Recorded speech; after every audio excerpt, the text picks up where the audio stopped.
Marcus Aurelius once wrote, "You have power over your mind, not outside events. Realize this, and you will find strength." In a world filled with uncertainty and constant challenges, this simple yet profound idea holds the key to not just surviving, but thriving as a leader. Today, we're diving into the timeless wisdom of Stoicism and uncovering 40 practical habits that can transform the way you lead, whether in your career, your community, or even within yourself. These aren't just philosophical concepts, they're actionable tools designed to help you stay grounded, make clear decisions, and inspire those around you, even when the stakes are high. If you've ever felt overwhelmed by the chaos of modern life or doubted your ability to lead with confidence, this video is your guide to building resilience and assertiveness through the power of Stoic principles. Let's explore how these ancient ideas can shape your leadership today and set you on a path to lasting growth and influence. At the heart of Stoic leadership lies a powerful principle called Amor Fati, a Latin phrase that translates to love of fate. It's the idea that we should not just endure what life throws at us, but embrace it wholeheartedly, seeing every challenge as an opportunity to grow stronger and wiser. Epictetus, one of Stoicism's greatest teachers, put it this way: "Make the best use of what is in your power and take the rest as it happens." In other words, focus on what you can control, your mindset, your actions, your response, and accept the rest with grace. This mindset shifts the way we approach obstacles, turning them from roadblocks into stepping stones. Consider a modern leader facing a business crisis, perhaps a sudden market downturn or a failed product launch. Instead of panicking or assigning blame, they choose to see the situation as a chance to innovate. They rally their team, pivot their strategy, and emerge stronger than before, not in spite of the crisis, but because of it. This is Amor Fati in action, finding value in the struggle and turning adversity into advantage. So, how does this apply to you? Think about the challenges you're facing right now, whether in your career, your relationships, or even your personal growth. What if, instead of resisting them, you began to see them as opportunities? How could you reframe your current struggles as a chance to learn, adapt, and ultimately thrive? The answers might just reshape the way you lead and the way you live. One of the most transformative habits for any leader is the practice of morning reflection, a quiet, intentional start to the day that sets the tone for everything that follows. Seneca, the Roman Stoic philosopher, emphasized the importance of this ritual when he wrote, "Begin at once to live and count each separate day as a separate life." What he meant is this: every morning is an opportunity to reset, refocus, and realign with your values and goals. Instead of rushing into the chaos of the day, a few moments of reflection can ground you, helping you approach challenges with clarity and purpose. So, what does this look like in practice? For starters, it could be as simple as spending 5 to 10 minutes journaling. Write down your intentions for the day, reflect on what's within your control, and remind yourself of the principles you want to embody as a leader. This isn't about creating a lengthy to-do list, it's about setting your mindset. What kind of leader do you want to be today? How will you respond to setbacks or unexpected challenges? These are the kinds of questions that morning reflection invites you to consider. The benefits of this habit extend far beyond personal clarity. Leaders who start their day with intention are better equipped to guide their teams through uncertainty. They're less reactive, more decisive, and more empathetic because they've already taken the time to center themselves. Imagine leading a meeting or making a critical decision after starting your day grounded in purpose versus rushing in frazzled and unprepared. The difference is palpable. Now think about your own mornings. What would your ideal routine look like if you designed it to set you up for success? Maybe it's journaling, maybe it's a few minutes of meditation, or perhaps it's simply sitting quietly with a cup of coffee while you reflect on your priorities. The key is to make it intentional, something that aligns with your values and prepares you to lead with confidence. This small daily habit, rooted in Stoic wisdom, can become a cornerstone of your leadership journey, helping you navigate even the most demanding days with poise and purpose. Another cornerstone of Stoic leadership is the practice of Memento Mori, a Latin phrase meaning "remember you must die." At first glance, this might sound morbid or unsettling, but in Stoicism, it's a powerful tool for cultivating focus and purpose. Marcus Aurelius, the philosopher king, often reflected on this idea, writing, "You could leave life right now. Let that determine what you do and say and think." What he's pointing to is the undeniable truth that life is finite, and recognizing this can sharpen our priorities, strip away distractions, and push us to act with greater intention. Consider how this mindset plays out in leadership. Imagine a CEO who consistently reminds themselves that time is limited. Instead of getting bogged down by trivial conflicts or chasing short-term wins, they focus on what truly matters, building a legacy, fostering meaningful relationships, and making decisions that align with their deepest values. This isn't about living in fear of death. It's about using the awareness of life's impermanence as a catalyst for clarity and action. Take, for example, Steve Jobs, who famously said, "Remembering that I'll be dead soon is the most important tool I've ever encountered to help me make the big choices in life." Jobs used this perspective to cut through hesitation and pursue bold, innovative projects that transformed industries. By embracing the reality of his own mortality, he was able to lead with a sense of urgency and purpose that inspired those around him. So, what does this mean for you? If you truly embraced the idea that your time is limited, how would it change the way you lead? Would you waste less energy on petty disagreements or meaningless tasks? Would you take bolder steps toward your goals, knowing that every day is an opportunity to create something meaningful? These are the kinds of questions Memento Mori invites us to ask ourselves. This practice isn't meant to induce anxiety. It's meant to liberate us. By acknowledging the brevity of life, we're freed from the paralysis of perfectionism and the weight of indecision. Instead, we're empowered to act decisively, lead authentically, and focus on what truly matters. In the end, Memento Mori isn't just a reminder of death. It's a call to live fully, lead boldly, and make every moment count. Another essential habit for assertive leadership is cognitive detachment, a practice that involves separating your emotions from your decisions. The Stoics understood that our emotions, while natural, can cloud our judgment and lead to impulsive choices. Epictetus captured this idea beautifully when he said, "It's not what happens to you, but how you react to it that matters." In other words, external events are beyond your control, but your response to them is entirely within your power. By cultivating cognitive detachment, you create space between what happens and how you choose to act, allowing for clearer, more rational thinking. Let's bring this to life with a scenario you might recognize. Imagine you're a leader presenting a new strategy to your team and the feedback is harsh.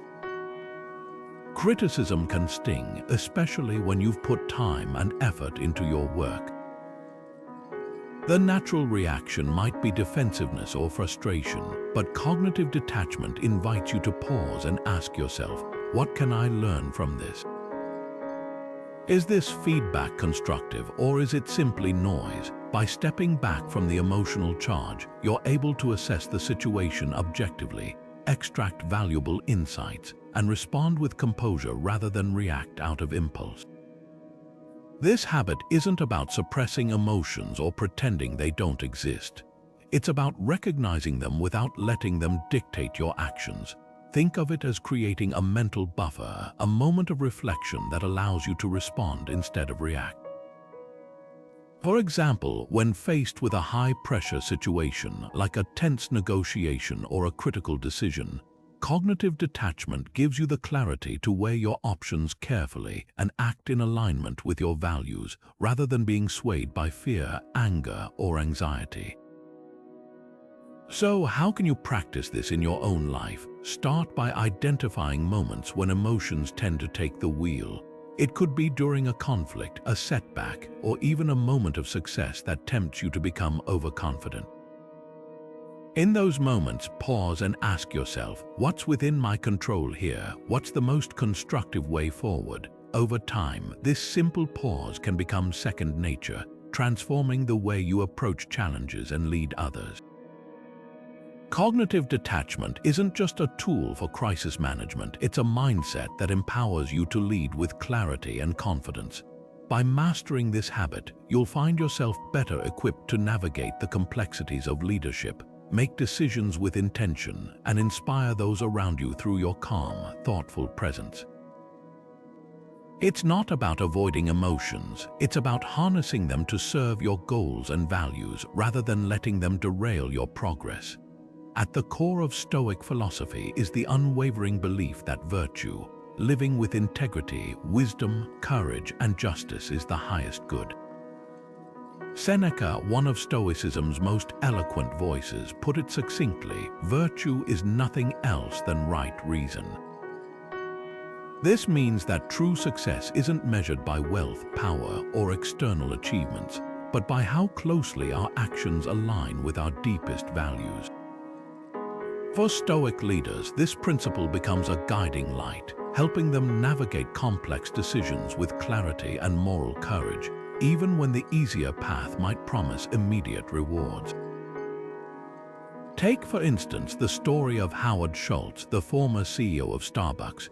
During the financial crisis of 2008, when many companies were cutting costs by laying off employees, Schultz made a bold and counterintuitive decision. He chose to invest in his workforce, providing comprehensive health care and stock options for even part-time employees. Critics called it reckless, but Schultz believed that treating people with dignity and fairness was non-negotiable, a reflection of his values as a leader. Over time, this commitment to integrity not only strengthened the company's culture, but also fueled its long-term success. Schultz's story is a powerful reminder that prioritizing virtue over short-term gains can lead to outcomes that are both ethical and impactful. This raises an important question. What values guide your decisions, especially when the stakes are high and the pressure to compromise is intense? It's easy to act with integrity when things are going well, but true leadership is tested in moments of adversity. Stoicism teaches us that the measure of a leader isn't just what they achieve, but how they achieve it. Are you willing to stand by your principles, even if it means sacrificing immediate success? Are your actions aligned with the kind of person and leader you aspire to be? The beauty of focusing on virtue is that it simplifies decision-making.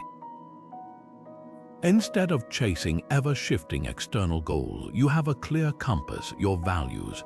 Whether it's honesty in communication, fairness in treatment, or courage in the face of uncertainty, these principles become your foundation. And when you lead from this place of integrity, you inspire others to do the same. Think about the leaders you admire most. Chances are, what stands out isn't just their accomplishments, but the way they achieved them, through steadfast commitment to what's right. This is the essence of Stoic leadership, understanding that true success isn't about the outcomes you achieve, but the character you demonstrate along the way. So, as you face your own challenges, ask yourself, what kind of leader do I want to be remembered as, and how can I ensure that every decision I make reflects that vision? The next habit we'll explore is one that has been practiced by some of history's greatest leaders: daily Stoic journaling. Marcus Aurelius, the Roman emperor and Stoic philosopher, kept a personal journal that later became the book we know as Meditations. In it he wrote, "Look within. Within is the fountain of good, and it will ever bubble up if you will ever dig." This practice of writing wasn't just a way to record his thoughts, it was a tool for self-examination, growth, and grounding. For Stoic leaders, journaling serves as a mirror, helping us process our experiences, clarify our values, and reinforce the principles that guide our actions. So, how does journaling work in practice? At its core, it's a deliberate act of reflection.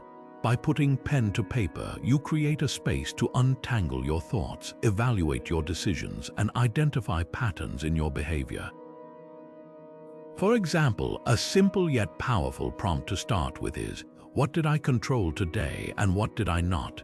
This question helps you distinguish between the things you can influence and the things you must accept, reinforcing the Stoic principle of focusing on what's within your power. Let's say you had a difficult conversation with a colleague. Instead of dwelling on their reaction, which you can't control, you might reflect on how you communicated, whether you stayed true to your values, and what you can learn from the experience. Over time, this kind of reflection builds self-awareness, helping you approach similar situations with greater clarity and composure. But journaling isn't just about problem solving, it's also about celebrating progress. By acknowledging moments when you acted with courage, kindness, or wisdom, you reinforce those behaviors and create a positive feedback loop. This isn't about perfection, it's about progress. Even Marcus Aurelius, one of the most powerful leaders of his time, used his journal to remind himself of his humanity, his fallibility, and his commitment to growth. Now think about your own leadership journey. How could journaling help you become more intentional in your actions and decisions? Imagine ending each day with a few minutes of quiet reflection, where you ask yourself not just what happened, but how you responded, and how you could respond better tomorrow. This practice doesn't just improve your self-awareness, it sharpens your ability to lead with purpose, even in the face of uncertainty. The beauty of Stoic journaling is its simplicity.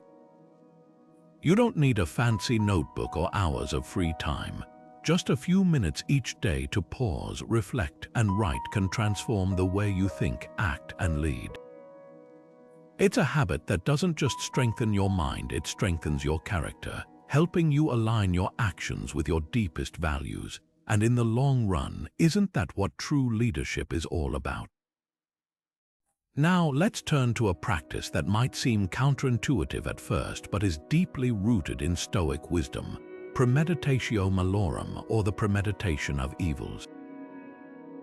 This isn't about dwelling on negativity or expecting failure. It's about preparing for adversity so that when it comes, you're ready. Seneca, one of Stoicism's most practical thinkers, advised, rehearse in your mind the things you fear the most. What you prepare for, you can endure. In other words, by imagining the worst-case scenarios and planning how you'd respond, you build resilience and reduce the shock of unexpected challenges. Think of it like a fire drill. No one hopes for a fire, but practicing what to do in an emergency ensures that if it happens, you're calm and prepared. The same principle applies to leadership. When you mentally rehearse potential setbacks, whether it's a failed project, a market downturn, or a team conflict, you're less likely to be caught off guard. Instead, you're equipped with clarity and a plan, allowing you to lead with confidence even in turbulent times. Take the example of Angela Merkel, the former Chancellor of Germany. During the European financial crisis, she faced immense pressure as leaders across the continent struggled to stabilize their economies. By anticipating potential collapses and preparing contingency plans, Merkel was able to navigate the crisis with steady resolve. Her ability to prepare for the worst while working toward the best outcomes became a hallmark of her leadership, earning her respect even from those who disagreed with her policies. So, how can you apply Premeditatio Malorum in your own leadership role? Start by identifying the challenges you're most concerned about. Maybe it's a key team member leaving, a project falling behind, or a sudden shift in your industry. Then ask yourself, what would I do if this happened? What resources would I need? How could I turn this challenge into an opportunity? By answering these questions in advance, you're not just bracing for impact, you're building a toolkit for resilience. This practice isn't about pessimism, it's about empowerment. When you prepare for adversity, you remove its power to paralyze you. Instead of reacting with fear or panic, you respond with focus and determination.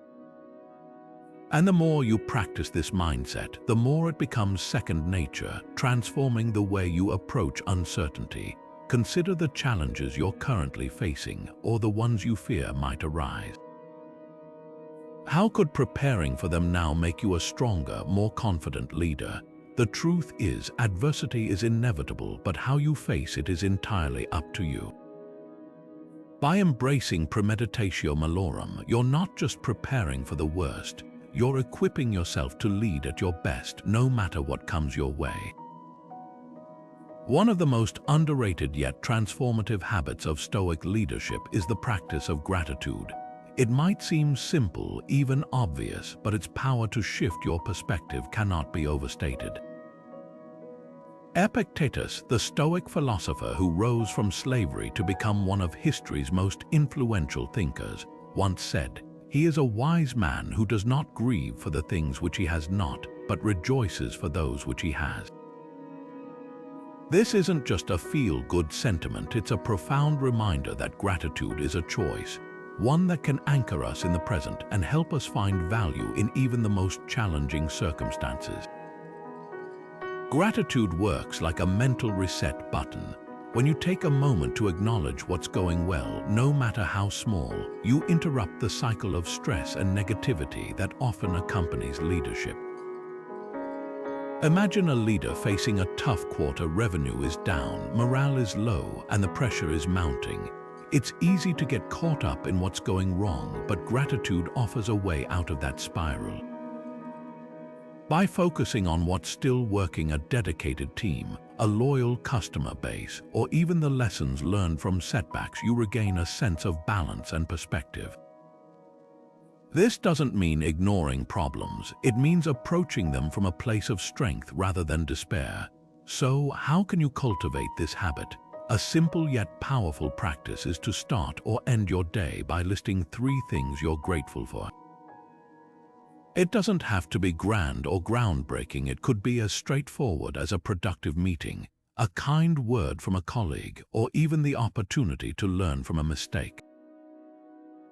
The key is consistency. Over time, this practice trains your mind to seek out the good, even in the midst of difficulty, fostering resilience and a deeper sense of fulfillment. Now think about your own leadership journey. What are you grateful for? Maybe it's the trust your team places in you, the chance to make a meaningful impact, or even the challenges that have pushed you to grow. Gratitude isn't just about acknowledging the positives, it's about recognizing how they shape you as a leader. This habit also has a ripple effect. When you model gratitude, you create a culture of appreciation within your team. People feel seen, valued, and motivated to contribute their best. It's a subtle but powerful way to strengthen relationships and build a more cohesive, resilient group. In the end, practicing gratitude isn't just a feel-good exercise, it's a strategic tool for leadership. It helps you stay grounded, maintain perspective, and approach challenges with a sense of hope and possibility. By making it a daily habit, you're not just improving your own mindset, you're setting the tone for how you lead others, creating an environment where resilience and optimism can thrive. At the heart of Stoic philosophy lies a principle so simple yet so profound that it has the power to transform how we approach leadership and life itself. Focus on what you can control.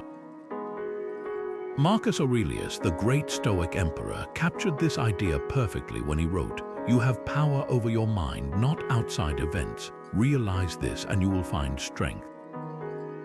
This isn't just a philosophical musing, it's a practical strategy for reducing stress, boosting effectiveness, and reclaiming your sense of agency, even in the face of chaos.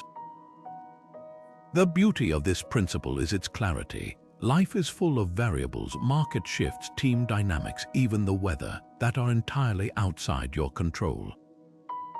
But what you can control is how you respond. Your mindset, your actions, your preparation, these are the levers you can pull to shape your reality. By directing your energy toward what's within your sphere of influence, you stop wasting time on what you can't change and start making meaningful progress where it counts.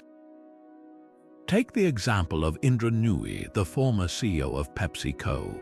When she took the helm, the company was facing criticism for its product portfolio in an era of growing health consciousness. Instead of focusing on external factors she couldn't control, like shifting consumer trends or competitor strategies, she zeroed in on what she could influence: PepsiCo's internal operations. She spearheaded efforts to diversify the company's offerings, introducing healthier options and reducing environmental impact. By focusing on actionable steps within her control, Nooyi not only transformed the company's trajectory, but also solidified her legacy as a visionary leader. This mindset isn't just for CEOs or high-profile leaders, it's a tool anyone can use. Imagine you're leading a project and suddenly a key team member resigns. You can't control their decision, but you can control how you respond. Do you panic and dwell on the setback, or do you focus on finding a replacement, redistributing tasks, and keeping the team motivated? The difference lies in where you choose to direct your energy. So, here's a question to reflect on. What's one thing within your control that you can act on today?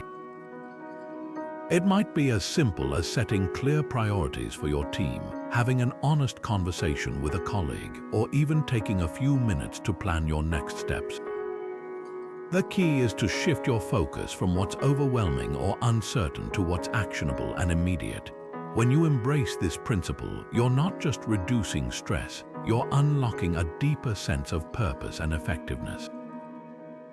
You're no longer at the mercy of external circumstances. Instead, you're actively shaping your path forward. And that's the essence of Stoic leadership, recognizing that while you can't control everything, you can always choose how you respond, act, and lead.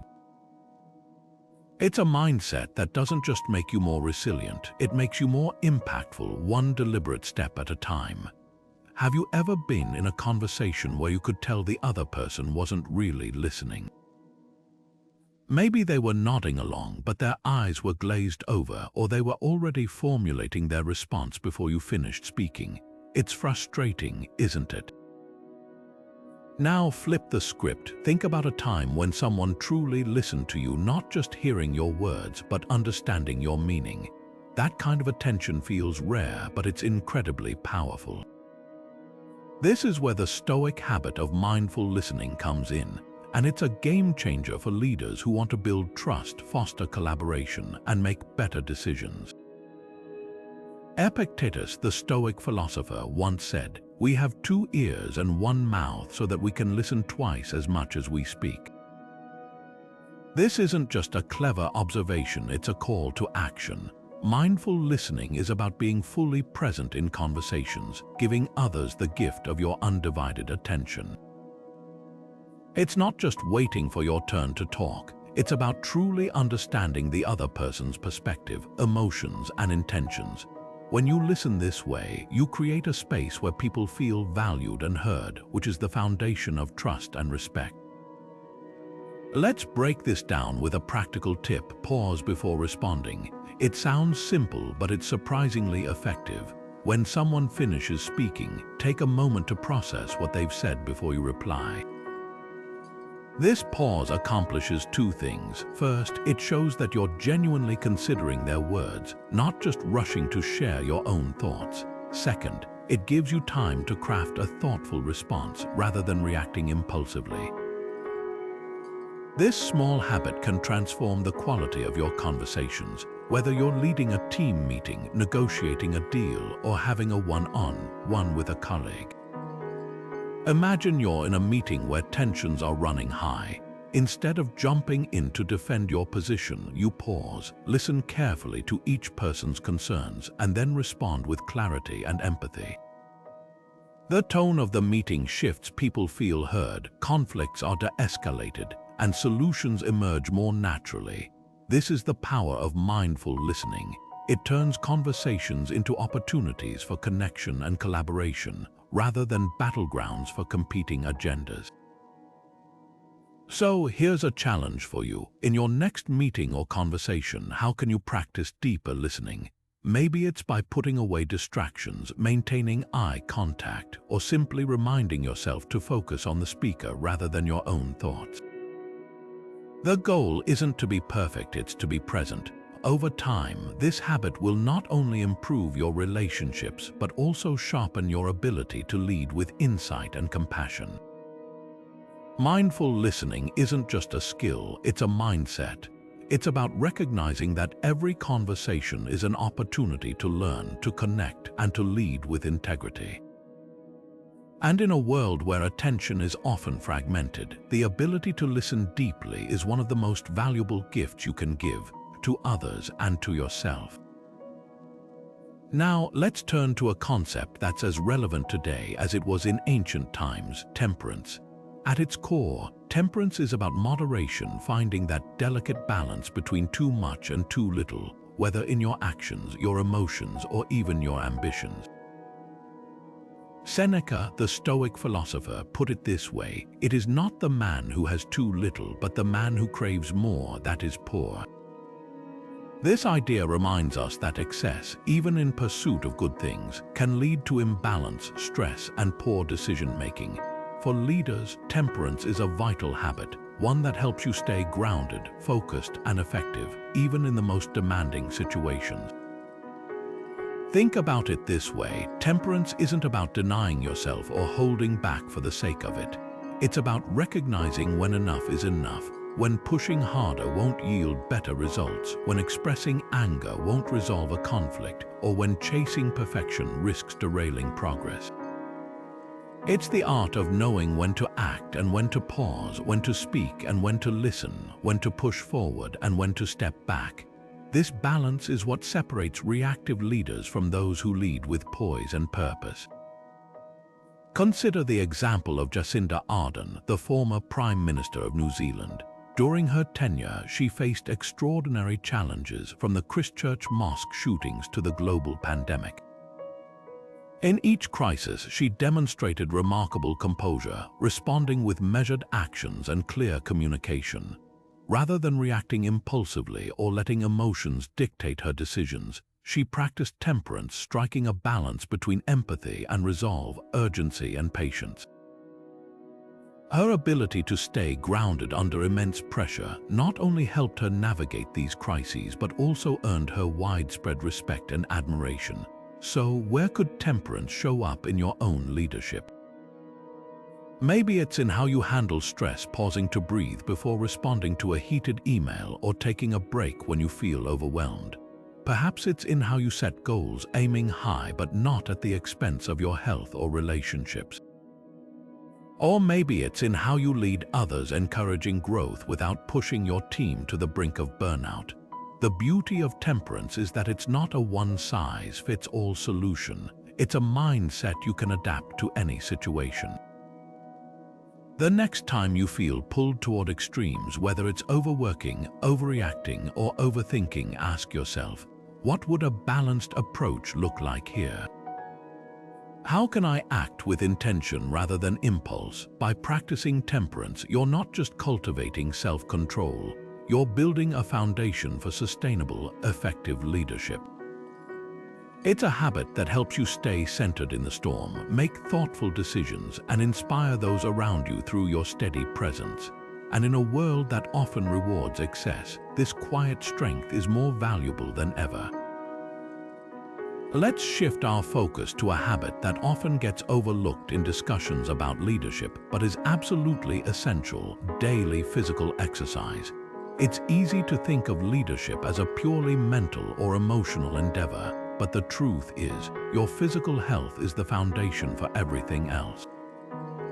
Marcus Aurelius, the philosopher king, understood this deeply. He wrote, "You must build up your life action by action, and be content if each one achieves its goal as far as possible, and no one can keep you from this." But there will be external obstacles, not to your acting with justice, self-control, wisdom, and courage. No, but only to other activities, so don't let these obstacles affect your progress. What he's saying here is that while you can't control every external challenge, you can control how you prepare yourself to face them, and that starts with your body. The connection between physical health and mental clarity is undeniable. When you move your body, you're not just strengthening your muscles, you're sharpening your mind, reducing stress, and building resilience. Think of it as a form of mental armor. A brisk walk, a few minutes of stretching, or even a short workout can clear your head, boost your energy, and help you approach challenges with a fresh perspective. This isn't about becoming an athlete or spending hours in the gym. It's about creating small, sustainable habits that support your overall well-being. Take walking, for example. It's one of the simplest yet most effective forms of exercise. A daily walk, whether it's around your neighborhood or during a lunch break, gives you time to think, reflect, and reset. It's a chance to step away from the noise, process your thoughts, and return to your work with renewed focus. And if walking isn't your thing, consider stretching or yoga. These practices not only improve flexibility and reduce tension, but also teach you to breathe deeply and stay present, skills that are invaluable in leadership. The key is to find what works for you and make it a non-negotiable part of your routine. Maybe it's a morning jog, a short workout before dinner, or even a few minutes of stretching at your desk.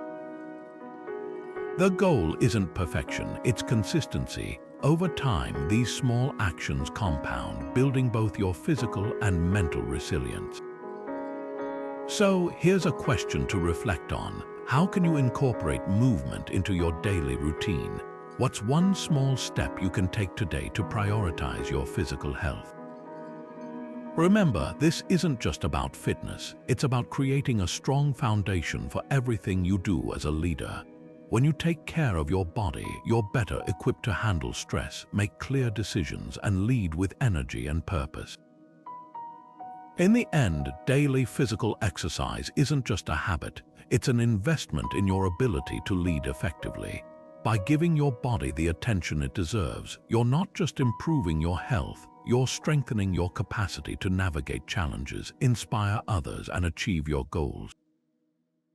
And in the demanding world of leadership, that's an edge worth cultivating.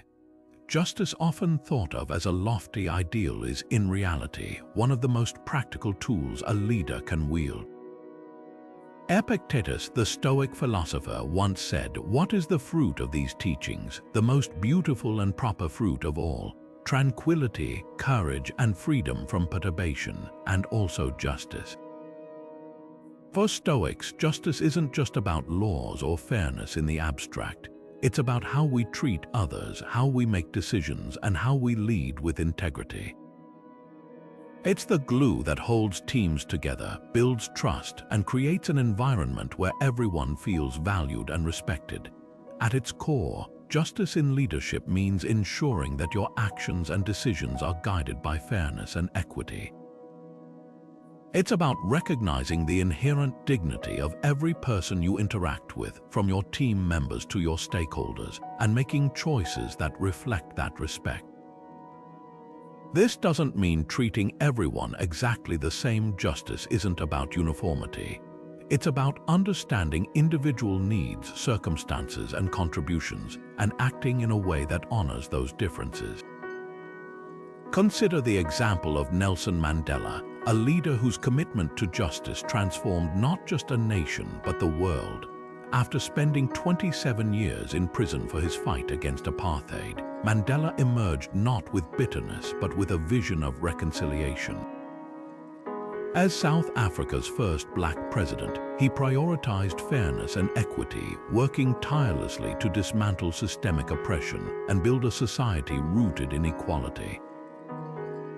His leadership wasn't about revenge or power, it was about justice, and that's what made it so enduring. So, how does this apply to you as a leader? Think about the decisions you make every day, how you allocate resources, resolve conflicts, or recognize achievements. Are you considering the impact of those decisions on everyone involved? Are you actively seeking to create an environment where fairness is the norm, not the exception? These are the questions that define just leadership. One practical way to prioritize justice is to cultivate empathy. Take the time to listen to different perspectives, especially from those who might not have the same voice or influence as others. When you understand where people are coming from, you're better equipped to make decisions that are fair and inclusive. Another key step is transparency. When your team understands the reasoning behind your decisions, trust grows, and so does their confidence in your leadership. The beauty of justice is that it's both a principle and a practice. It's not something you achieve once and forget. It's a habit you build over time through small, consistent actions. Whether it's giving credit where it's due, addressing biases, or standing up for what's right, every act of justice strengthens your leadership and the community you lead. Now reflect on your own leadership journey. Where can you bring more fairness and equity into your actions? How can you ensure that justice isn't just an ideal but a daily practice? Because when you lead with justice, you're not just building a better team, you're building a better world, one decision at a time. After a long day of leading, problem-solving, and navigating challenges, it's easy to collapse into bed without a second thought. But what if, instead of letting the day slip away, you took just a few moments to reflect? This is the power of evening reflection, a Stoic practice that helps you extract wisdom from your experiences and prepare for the days ahead. Seneca, the philosopher who emphasized the value of learning from life, once wrote, "As each day arises, welcome it as the very best day of all, and make it your own possession." We must seize what flees. What he's pointing to is the importance of not just living through the day, but actively learning from it. Evening reflection isn't about dwelling on mistakes or replaying every detail. It's about creating a space to review what happened, what you learned, and how you can grow. Think of it as a mental debrief, a chance to step back and see the day with clarity. For example, you might ask yourself, what went well today and what could I improve? This simple question helps you celebrate your wins, no matter how small, while also identifying areas where you can do better. It's not about self-criticism, it's about self-awareness. Let's say your day was dominated by a difficult conversation with a team member. During your reflection, you might realize that while you handled the discussion professionally, you could have been more empathetic in your tone. That insight becomes a lesson for tomorrow, a reminder to approach similar situations with greater care. Over time, these small reflections add up, helping you refine your leadership style and build stronger relationships. But evening reflection isn't just about identifying mistakes, it's also about recognizing progress. Maybe today you stayed calm under pressure, or you finally tackled a task you've been avoiding. Acknowledging these moments reinforces positive behaviors and builds confidence. It's a way of saying to yourself, I'm growing, I'm learning, I'm becoming the leader I want to be. So how can you make this practice part of your routine? Start by setting aside 5 to 10 minutes at the end of your day. Find a quiet space, grab a notebook, and reflect on a few key questions. What did I learn from today's challenges? What am I grateful for? What can I do differently tomorrow? The goal isn't to overanalyze, it's to take stock and move forward with intention. This habit doesn't just benefit you, it benefits everyone you lead. When you reflect on your actions and decisions, you're better equipped to model growth and resilience for your team. You become a leader who doesn't just react to challenges but learns from them. And in a world that often moves too fast to pause, this practice is a rare gift, a moment of stillness that helps you lead with greater wisdom and purpose. Let's talk about courage, not the kind you see in action movies, but the quiet, steadfast bravery that defines true leadership. Marcus Aurelius, the Stoic emperor, once wrote, "If it is not right, do not do it. If it is not true, do not say it." At first glance, this might seem like a simple rule, but at its heart, it's a call to act with integrity, even when it's uncomfortable or risky. For Stoic leaders, courage isn't about grand gestures. It's about doing what's right, especially when it's hard. It's about facing fears, embracing uncertainty, and stepping into the unknown, not because it's easy, but because it's necessary. Courage in leadership often means making decisions that others might shy away from. It's about standing firm in your values, even when the pressure to compromise is intense. Take the example of Malala Yousafzai, the young activist who risked her life to advocate for girls' education in the face of violent opposition. Her courage wasn't just about facing physical danger. It was about refusing to let fear silence her voice or derail her mission. She chose to act not because the path was safe, but because it was right. And in doing so, she became a symbol of resilience and leadership for millions around the world. But courage doesn't always look like a global movement or a life or death decision. Sometimes it's as simple as having a difficult conversation, admitting a mistake, or taking a bold step toward a goal that scares you. For leaders, this kind of everyday bravery is just as important. It's what allows you to innovate, to challenge the status quo, and to inspire your team to do the same. So, here's a question to reflect on. What's one fear you need to confront to grow as a leader?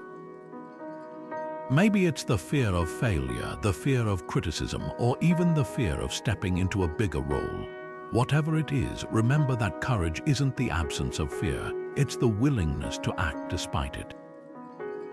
When you face your fears head-on, you not only strengthen your own leadership but also set an example for others to follow. This is the essence of Stoic courage, recognizing that discomfort and risk are part of the journey and choosing to move forward anyway. It's about trusting that the strength you need is already within you, waiting to be unlocked. And when you embrace this mindset, you'll find that the challenges you once feared become the very experiences that shape you into a stronger, more resilient leader. Picture this: you're standing at the edge of a forest, ready to hike to a destination you've never been to before.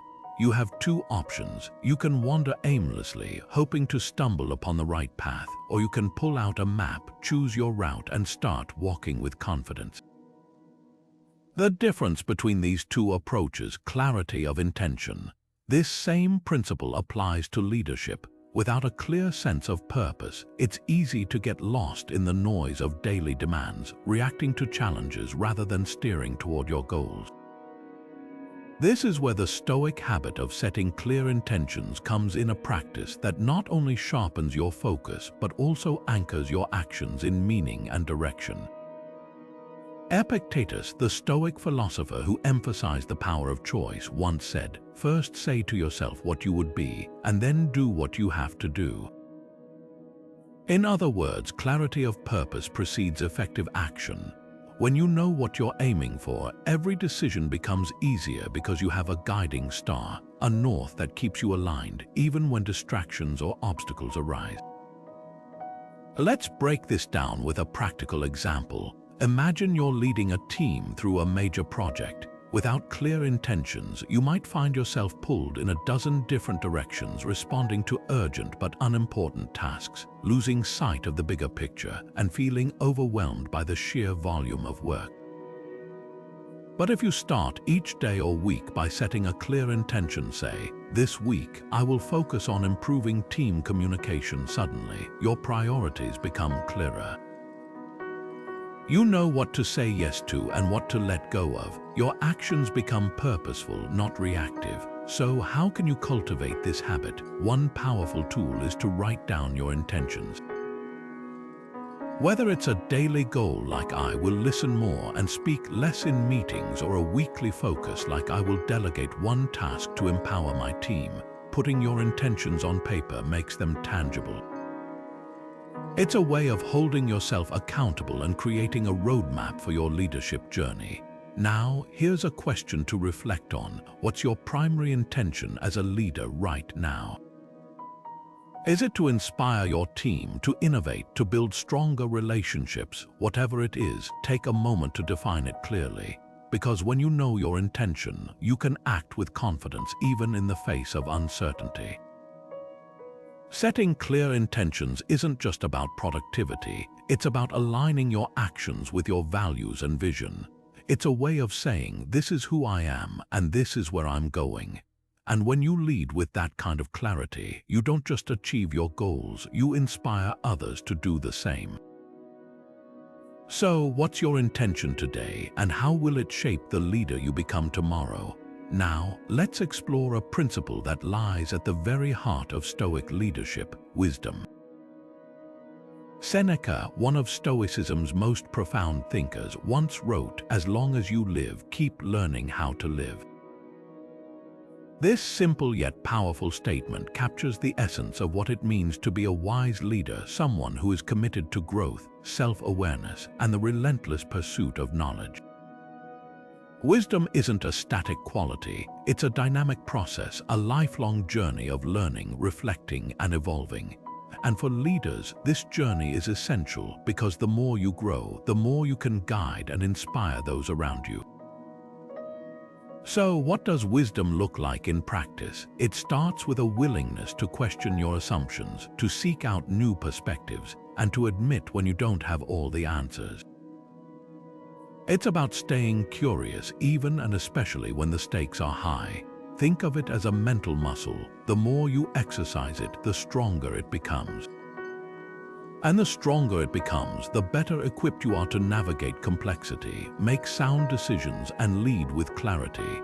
Take the example of Satya Nadella, the CEO of Microsoft. When he took on the role, he inherited a company that was struggling to adapt to a rapidly changing tech landscape. Rather than relying on outdated strategies, Nadella prioritized continuous learning, not just for himself but for the entire organization. He encouraged a culture of curiosity and innovation, fostering an environment where employees felt empowered to experiment, fail, and grow. This commitment to wisdom and personal development didn't just revitalize Microsoft, it positioned the company as a leader in the tech industry once again. But wisdom isn't just about external knowledge, it's also about self-awareness. It's about understanding your strengths, your weaknesses, and your blind spots. A wise leader knows when to lean on others, when to seek feedback, and when to pause and reflect. This kind of self-awareness isn't just a leadership skill, it's a cornerstone of personal growth. So here's a question to reflect on. What's one area where you could deepen your wisdom? Is it by learning a new skill, seeking out diverse perspectives, or simply taking the time to reflect on your experiences? The pursuit of wisdom doesn't have to be overwhelming. It can start with small, intentional steps. Maybe it's reading a book that challenges your thinking, having a conversation with someone who sees the world differently, or setting aside time each week to review what you've learned.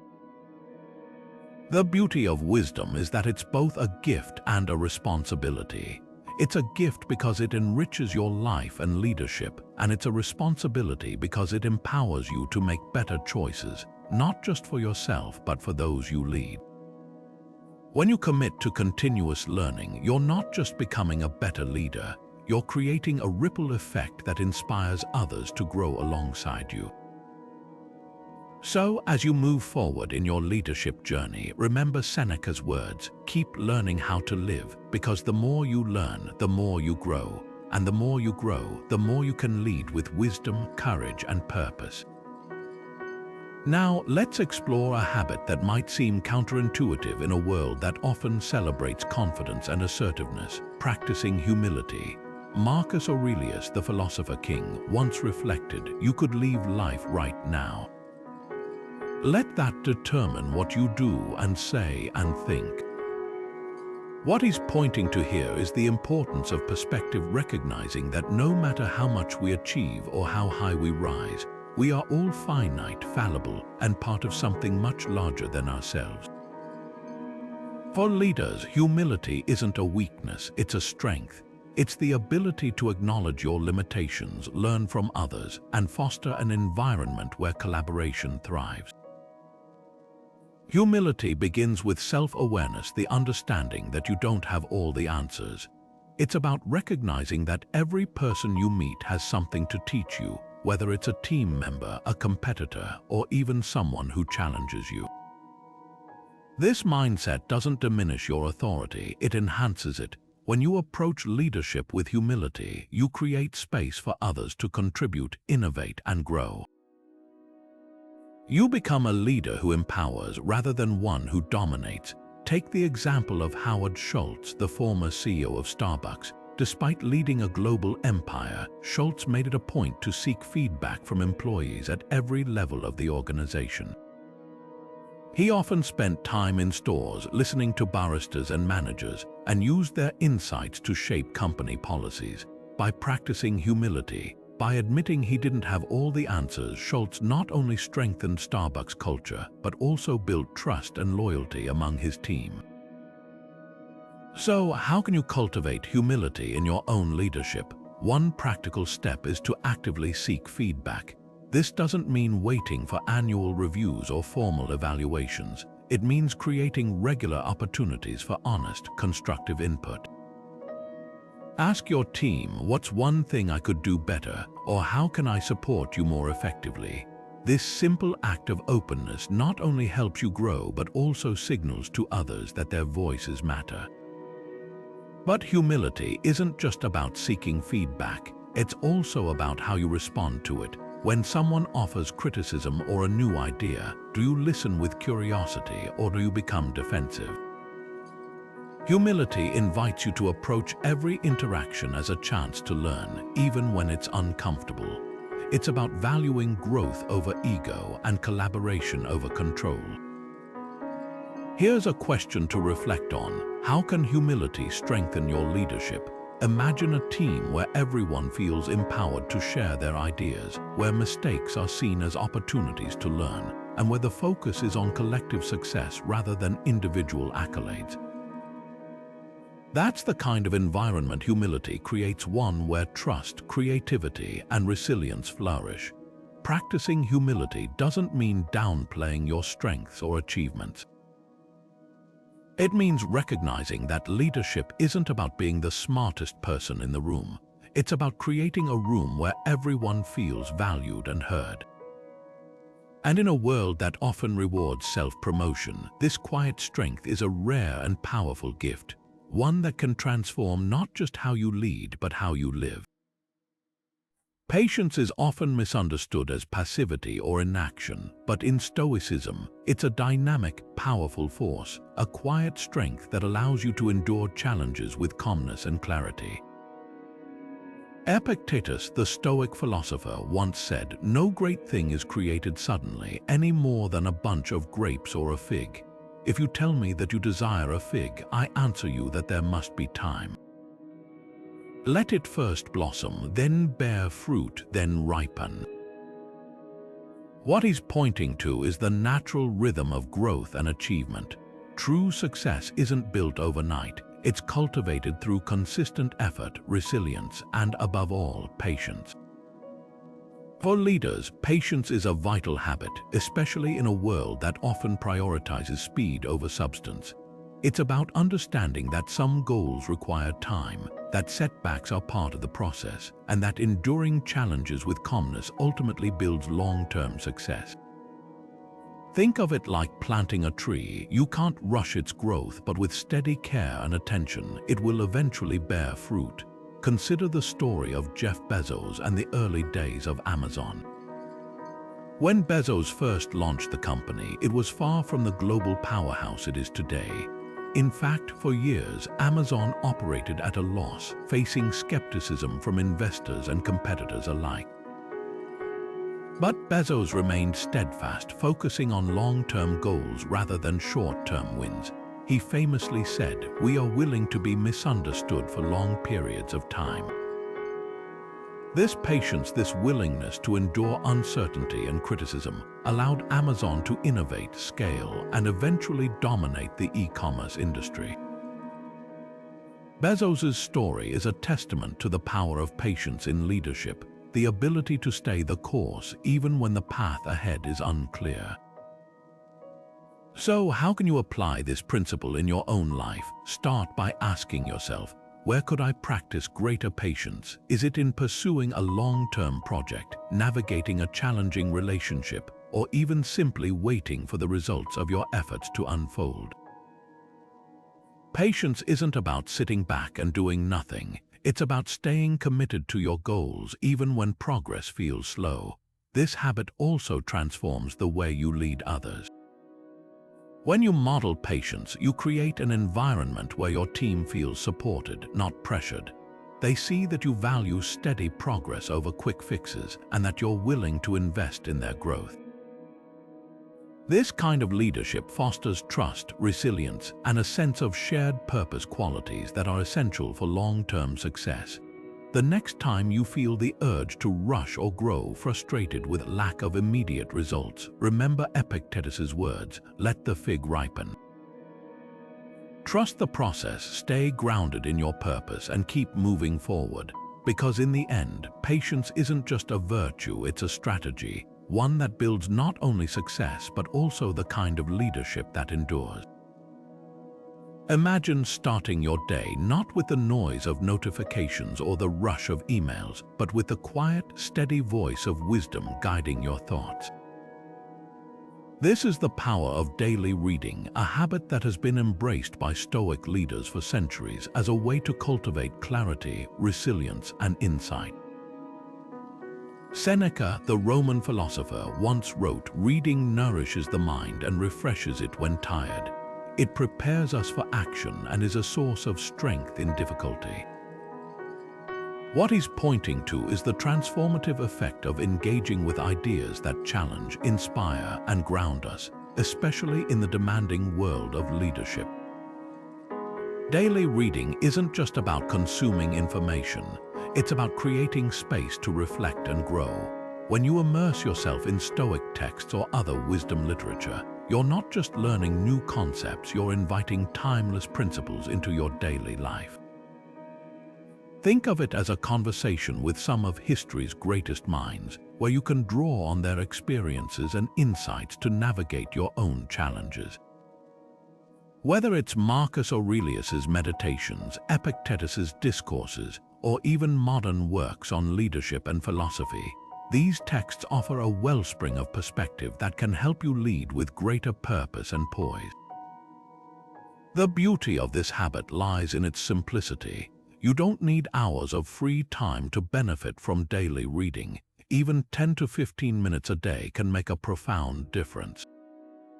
Start small, perhaps with a single page or a short passage, and let the ideas simmer throughout your day. Over time, these moments of reflection add up, shaping not just how you think, but how you act. So, what book or text could help you grow as a leader? Maybe it's a classic Stoic work that grounds you in timeless principles, or perhaps it's a modern exploration of leadership that speaks to today's challenges. The key is to choose something that resonates with you and aligns with your goals, and don't be afraid to revisit the same text multiple times. As Seneca reminds us, a great book is a friend that never changes even as you do. By making daily reading a habit, you're not just expanding your knowledge, you're building a foundation for thoughtful, intentional leadership. It's a practice that sharpens your mind, deepens your empathy, and equips you to face challenges with wisdom and grace. So, what will you read today, and how might those words shape the leader you become tomorrow?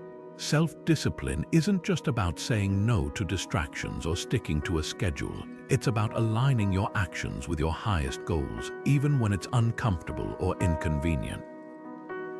Marcus Aurelius, the Stoic emperor, put it succinctly, "You have power over your mind, not outside events. Realize this and you will find strength." What he's pointing to is the idea that discipline begins with mastering your thoughts and choices, creating a foundation for consistent effort and long-term success. For leaders, this principle is especially critical because the ability to stay focused and intentional doesn't just shape your own progress, it sets the tone for everyone around you. Think of self-discipline as the bridge between where you are and where you want to be. It's not a single, monumental act. It's the accumulation of small, deliberate choices made day after day. Whether it's resisting the urge to procrastinate, maintaining composure under pressure, or staying committed to a long-term vision, discipline is what transforms potential into achievement. Take the example of Oprah Winfrey, one of the most influential figures in media and philanthropy. Her rise to success wasn't built on luck or talent alone. It was rooted in an unwavering commitment to self-discipline. From her early days as a local news anchor to becoming a global icon, Winfrey consistently prioritized hard work, focus, and personal growth. She once said, "What I know for sure is that if you want to have success, you can't make success your goal." The key is not to worry about being successful, but to instead work toward being significant, and the success will naturally follow. This mindset, this discipline allowed her to overcome countless obstacles and achieve extraordinary impact. So, how can you apply this principle in your own leadership journey? Start by identifying one area where you could strengthen your discipline. Maybe it's in how you manage your time, how you respond to setbacks, or even how you communicate with your team. The key is to focus on small, actionable steps. For instance, if you struggle with procrastination, set a timer for 25 minutes and commit to working on a single task without interruption. Over time, these small acts of discipline compound, building momentum and creating lasting change. But self-discipline isn't just about personal achievement. It's also about modeling the behavior you want to see in others. When you lead with discipline, you inspire your team to do the same. You create a culture of accountability, focus, and resilience, one where everyone is empowered to take ownership of their actions and contribute to shared goals. Now take a moment to reflect. What's one area where you could strengthen your discipline? Is it in how you approach challenges, how you manage your energy, or how you stay aligned with your values? Remember, discipline isn't about perfection, it's about progress, and every step you take toward mastering it brings you closer to the leader you aspire to be. Empathy, often seen as a soft skill, is in reality one of the most powerful tools a leader can possess. It's not just about feeling for others, it's about understanding their perspectives, their struggles, and their motivations. Epictetus, the Stoic philosopher, once said, "First learn the meaning of what you say and then speak." While this might seem like a simple piece of advice, it points to something profound. True understanding begins with seeing the world through someone else's eyes. For leaders, this ability to step into another's shoes isn't just a nicety, it's a necessity. It builds trust, fosters collaboration, and creates an environment where people feel valued and heard. At its core, empathy is about connection. It's the bridge that allows you to move beyond surface-level interactions and truly engage with the people you lead.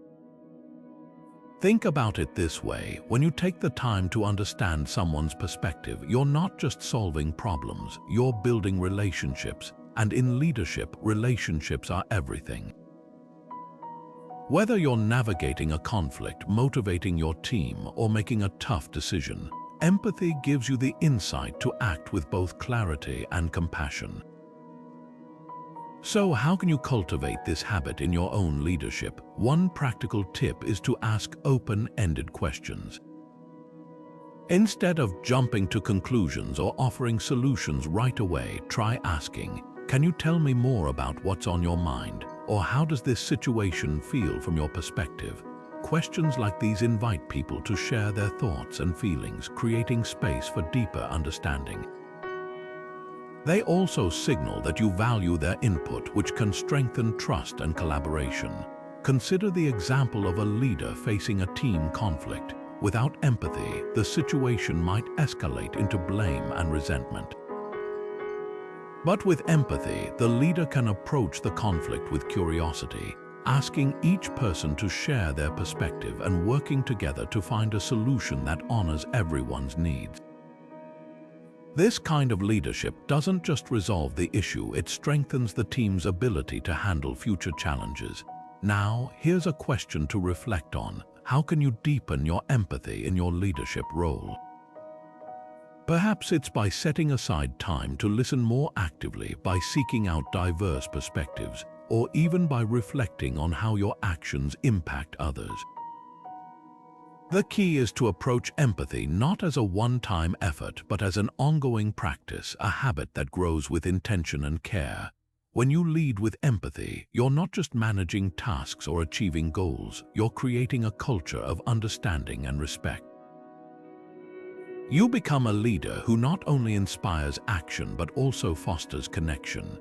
And in a world that often feels divided, this kind of leadership is more valuable than ever.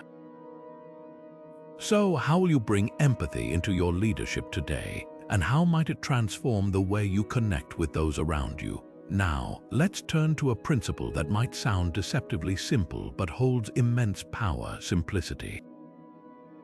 Seneca, the Roman Stoic philosopher, once wrote, "It is not the man who has too little, but the man who craves more that is poor." At its core, this idea reminds us that true wealth, whether in life or leadership, isn't about accumulating more, but about focusing on what truly matters. Simplicity isn't just about having less, it's about making room for what's essential, so you can direct your energy and attention where it counts most. In leadership, simplicity is a superpower. It's about cutting through the noise, stripping away distractions, and zeroing in on the few things that will make the biggest impact.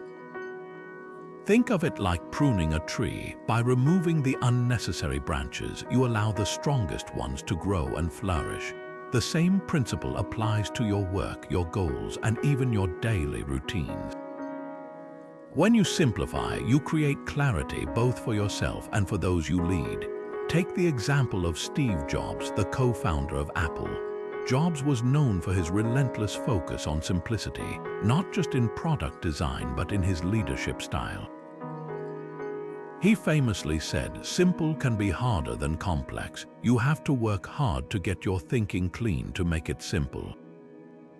By prioritizing simplicity, whether it was in streamlining Apple's product line or focusing the company's vision, Jobs was able to create groundbreaking innovations that transformed entire industries. His ability to simplify allowed him to lead with precision and purpose, even in the face of immense complexity. So, how can you apply this principle in your own life? Start by asking yourself, what's one thing I could simplify in my work, my routines, or even my mindset? Maybe it's decluttering your workspace to reduce distractions, or cutting back on unnecessary meetings to free up time for deep, focused work. Perhaps it's as simple as setting clearer priorities so you're not pulled in a dozen directions at once. The key is to identify what's essential and let go of the rest. Simplifying doesn't mean sacrificing ambition or creativity, it means channeling them more effectively. When you remove the excess, you create space to think deeply, act decisively, and lead with greater clarity. It's about doing fewer things but doing them better.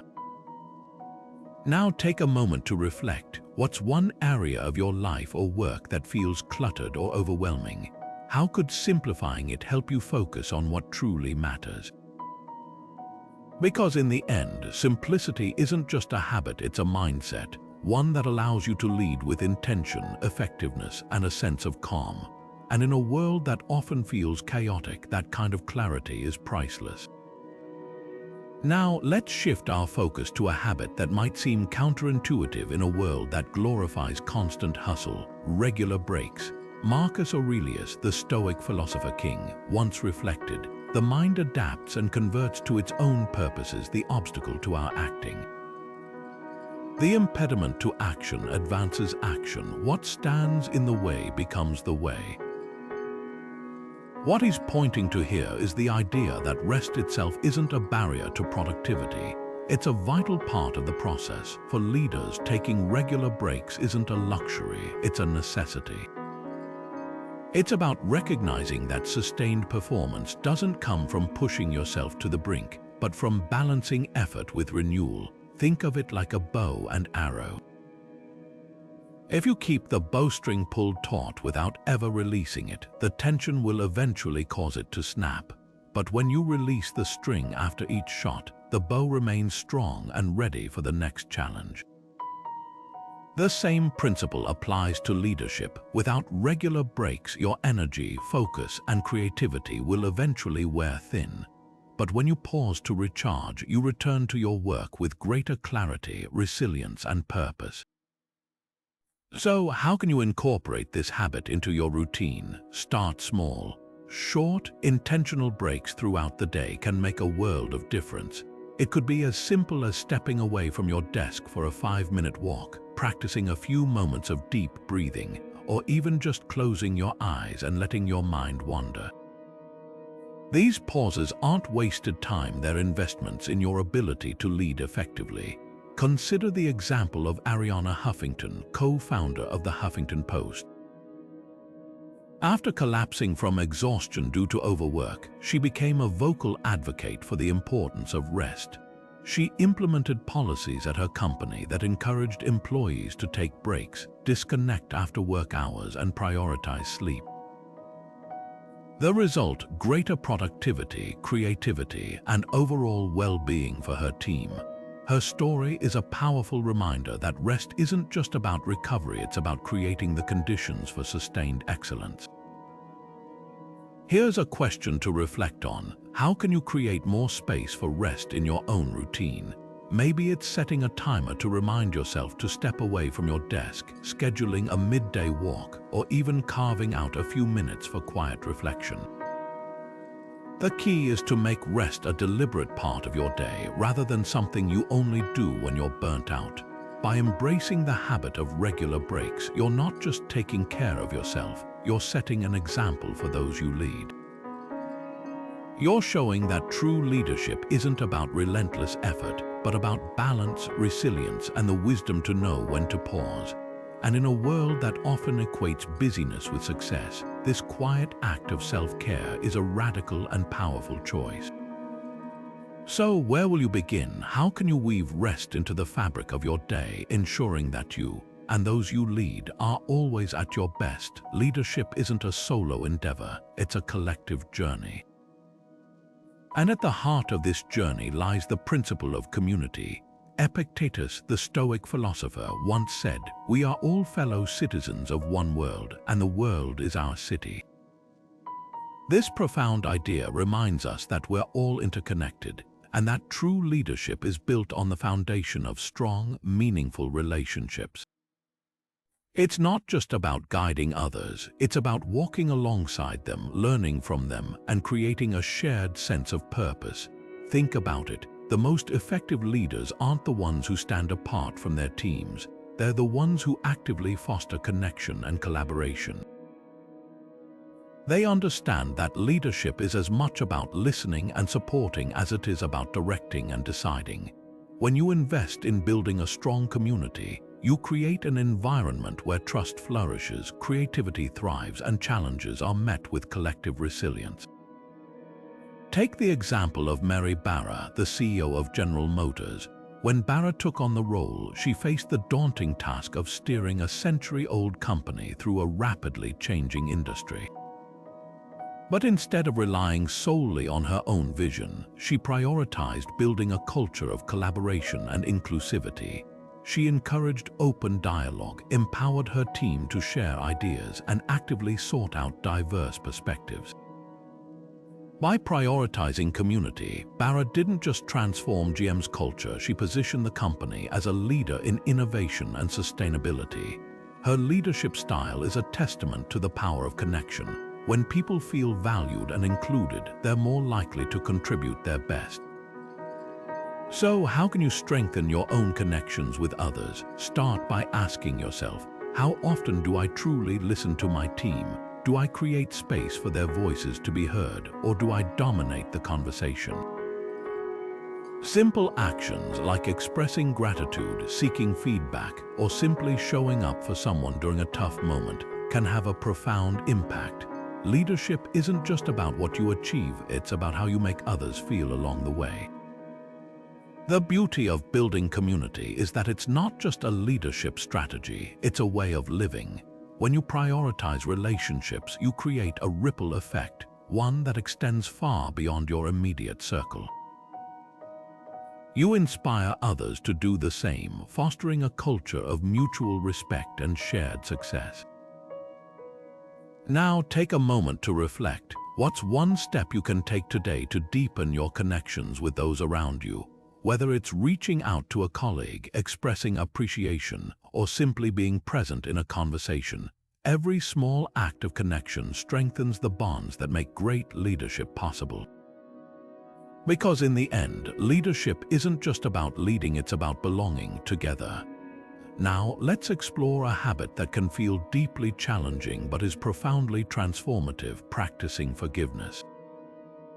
Seneca, the Stoic philosopher, once wrote, "Anger, if not restrained, is frequently more hurtful to us than the injury that provokes it." At its core, this idea reminds us that holding onto resentment doesn't harm the person who wronged us, it harms us. Forgiveness isn't about excusing someone's behavior or forgetting what happened. It's about freeing yourself from the emotional weight of bitterness and reclaiming your peace of mind.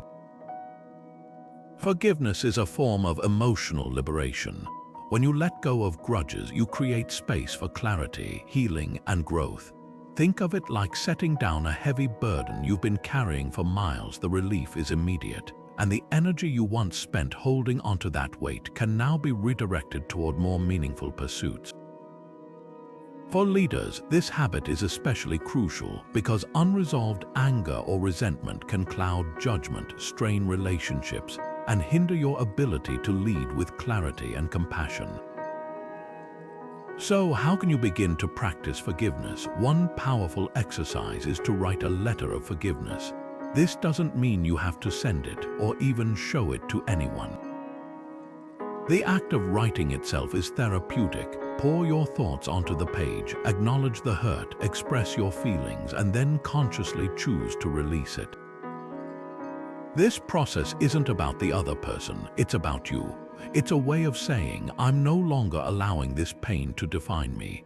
Consider the example of Nelson Mandela, who, after spending 27 years in prison, chose to forgive his captors rather than seek revenge. His ability to let go of anger and bitterness didn't just transform his own life, it helped heal a nation. Mandela understood that forgiveness isn't weakness, it's strength. It's the courage to rise above pain and choose a path of peace and purpose. This raises an important question for you. Who do you need to forgive to move forward? Is it a colleague who let you down, a friend who hurt you, or even yourself for a past mistake? Reflect on how holding onto that grudge might be weighing you down, and how releasing it could open the door to new possibilities. Forgiveness doesn't happen overnight, and it's not always easy, but every step you take toward letting go is a step toward greater emotional freedom. By practicing forgiveness, you're not just freeing yourself from the past, you're creating space for a future defined by clarity, compassion, and resilience. And as a leader, that kind of emotional freedom is a gift, not just to yourself, but to everyone you lead. Change is the one constant in life, and nowhere is this truth more evident than in leadership. Marcus Aurelius, the Stoic emperor, once wrote, "The universe is change, our life is what our thoughts make it." What he's pointing to here is the inevitability of change, and the power we have to shape our response to it. For Stoic leaders, adaptability isn't just a skill, it's a mindset. It's about embracing the unpredictable, staying flexible in the face of uncertainty, and finding opportunity in the midst of chaos. Adaptability begins with acceptance. It's about recognizing that change is not only unavoidable but also necessary for growth. Think of it like sailing. You can't control the wind, but you can adjust your sails.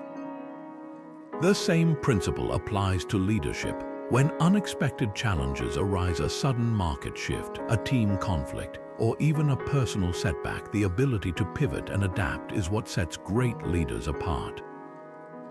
Take the example of Satya Nadella, the CEO of Microsoft. When Nadella took the reins in 2014, the company was struggling to keep pace with the rapid evolution of the tech industry. Rather than clinging to outdated strategies, Nadella embraced change, shifting Microsoft's focus toward cloud computing and artificial intelligence. His willingness to adapt didn't just revitalize the company, it positioned Microsoft as a leader in innovation once again. Nadella's story is a testament to the power of adaptability, the ability to see change not as a threat but as a catalyst for transformation. So, how can you cultivate this mindset in your own leadership? Start by reframing your perspective on change. Instead of viewing it as a disruption, try seeing it as an opportunity to learn, grow, and innovate. Ask yourself, what can I gain from this situation? How can I turn this challenge into a stepping stone? This shift in thinking doesn't just make you more adaptable, it empowers you to lead with confidence, even in the face of uncertainty. Another key to adaptability is staying curious. When you approach change with a learner's mindset, you open yourself up to new possibilities. This might mean seeking out diverse perspectives, experimenting with new approaches, or even admitting when you don't have all the answers. The more open you are to learning, the more resilient you become. Now, here's a question to reflect on. What's one area of your leadership where you could embrace greater adaptability? Is it in how you respond to setbacks, how you manage your team, or even how you approach your own growth? The truth is, adaptability isn't just about surviving change, it's about thriving in it. By cultivating this habit, you're not just preparing yourself for the unexpected, you're equipping yourself to lead with agility, creativity, and purpose. In the end, adaptability is more than a leadership skill. It's a way of life. It's about recognizing that change is not the enemy, but the very thing that propels us forward. And when you lead with this mindset, you don't just navigate uncertainty, you transform it into opportunity, one step at a time. One of the most underappreciated yet vital habits for effective leadership is setting boundaries.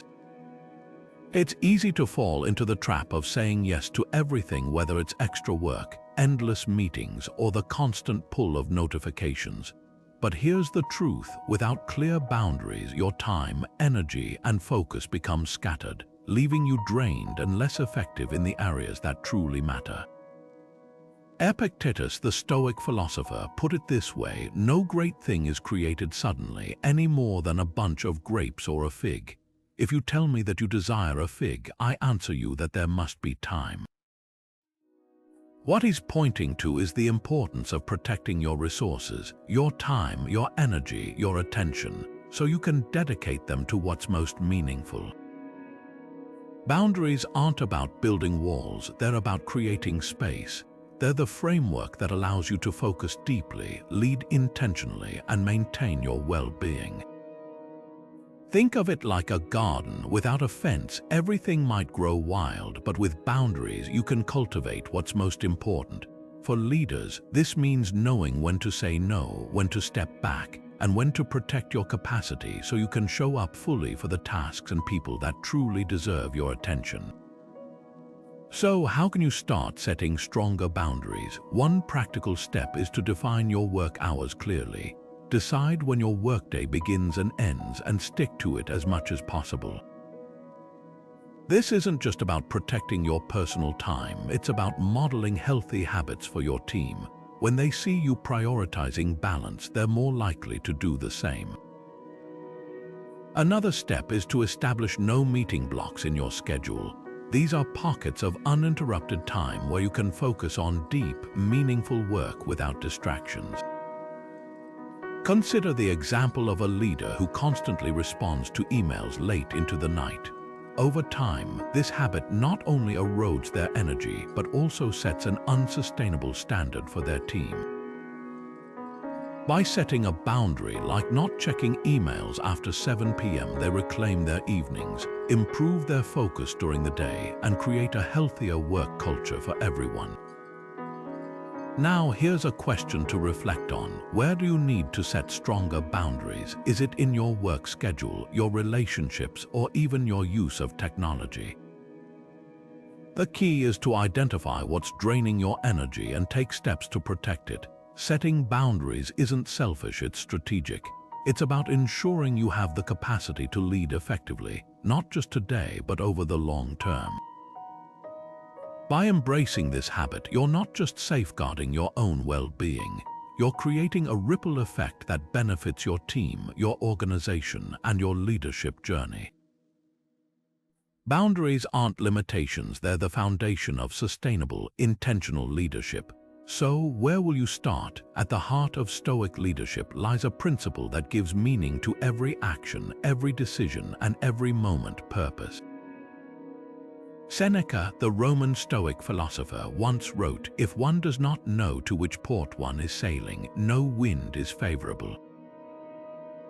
This simple yet profound idea reminds us that without a clear sense of purpose, even the most well-intentioned efforts can feel aimless. Purpose is the compass that guides us, the force that turns challenges into opportunities and effort into fulfillment. Purpose isn't just about having goals or ambitions. It's about aligning your actions with a deeper mission, something that transcends daily tasks and connects you to a greater good. For leaders, this means understanding not just what you're doing, but why you're doing it. When you lead with purpose, every decision becomes an expression of your values, every setback becomes a lesson, and every success becomes a step toward something meaningful. Take the example of Patagonia's founder, Yvon Chouinard. From the beginning, Chouinard didn't just want to build a successful outdoor clothing company, he wanted to protect the planet.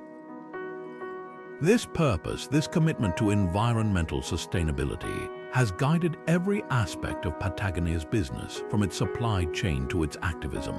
Chouinard's leadership shows us that when purpose drives your actions, you don't just achieve success, you create impact. So, how can you connect with your own purpose as a leader? Start by asking yourself, what truly matters to me? What legacy do I want to leave? These questions might not have easy answers, but they're worth exploring. Your purpose doesn't have to be grand or world-changing. It simply needs to resonate with you deeply. It could be about empowering your team, innovating in your field, or making a difference in your community. The beauty of purpose is that it transforms the way you lead. When you're clear about your why, you inspire others to find their own. You create a sense of shared mission where everyone feels that their work matters. And when challenges arise, purpose becomes your anchor, helping you stay grounded and focused. Now, take a moment to reflect. What's your deeper purpose as a leader? What drives you to keep going, even when the path is tough? Because in the end, leadership isn't just about what you achieve, it's about the meaning you create, the impact you make, and the legacy you leave behind. When you lead with purpose, you don't just build success, you build a life and a leadership journey that truly matters. Let's talk about a habit that can transform not just how you lead, but how you experience life itself: practicing presence. Marcus Aurelius, the Stoic philosopher king, once reflected, "Concentrate every minute like a Roman, like a man, on doing what's in front of you with precise and genuine seriousness, tenderly, willingly, with justice." What he's pointing to here is the profound power of being fully engaged in the moment. Presence isn't just about being physically in a room. It's about bringing your full attention, energy, and intention to whatever you're doing right here, right now. In leadership, presence is a game changer. When you're fully present, you listen more deeply, connect more authentically, and make decisions with greater clarity.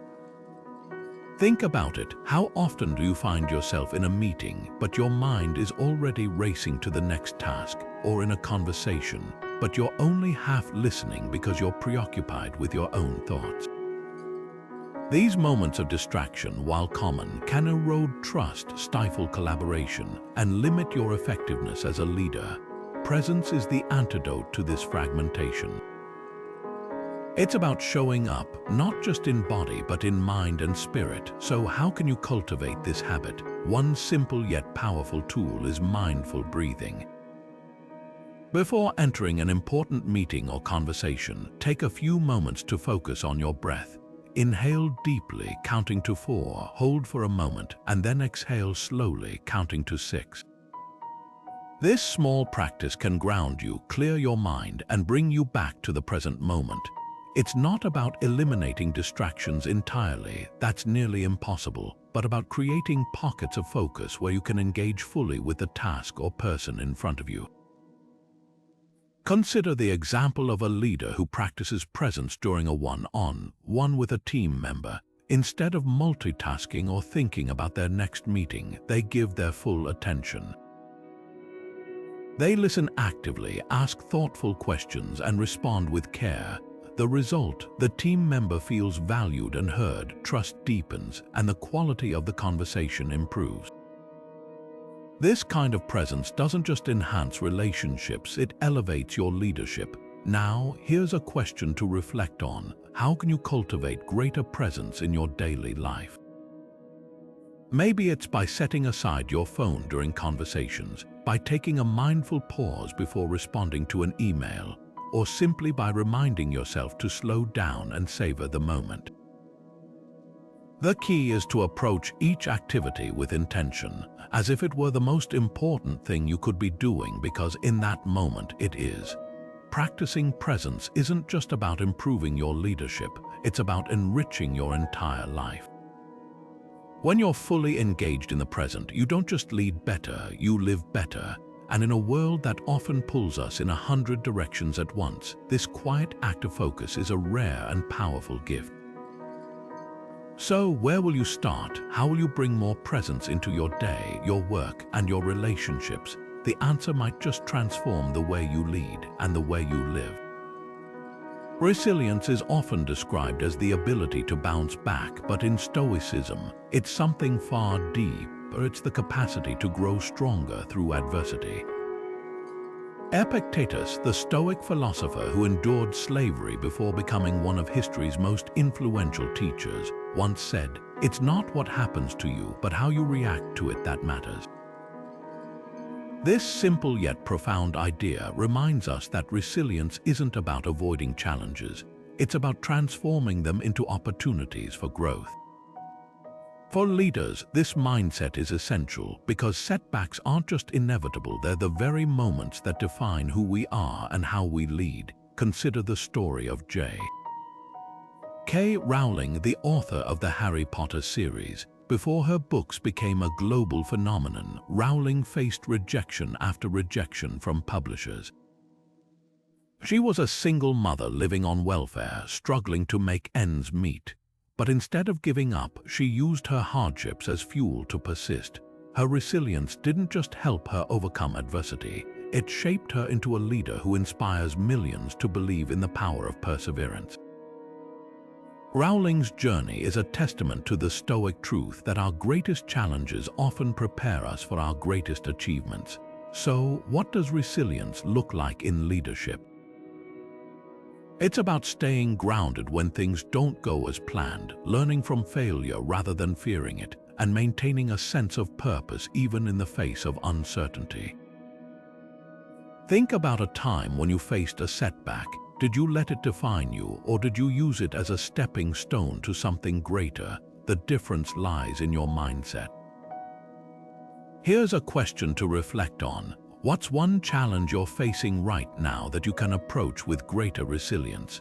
Maybe it's a project that's hitting roadblocks, a difficult conversation you've been avoiding, or even a personal goal that feels out of reach. Instead of seeing these obstacles as barriers, try viewing them as opportunities to grow stronger and more capable. Resilience isn't just about enduring, it's about thriving. It's the quiet strength that allows you to rise after every fall, to lead with courage even when the path is unclear. And when you embrace this mindset, you don't just navigate challenges, you transform them into the very experiences that shape you into a stronger, wiser, and more effective leader. Now, let's explore a habit that might seem simple but carries immense power: celebrating small wins. Seneca, the Stoic philosopher, once wrote, "It is not because things are difficult that we do not dare. It is because we do not dare that they are difficult."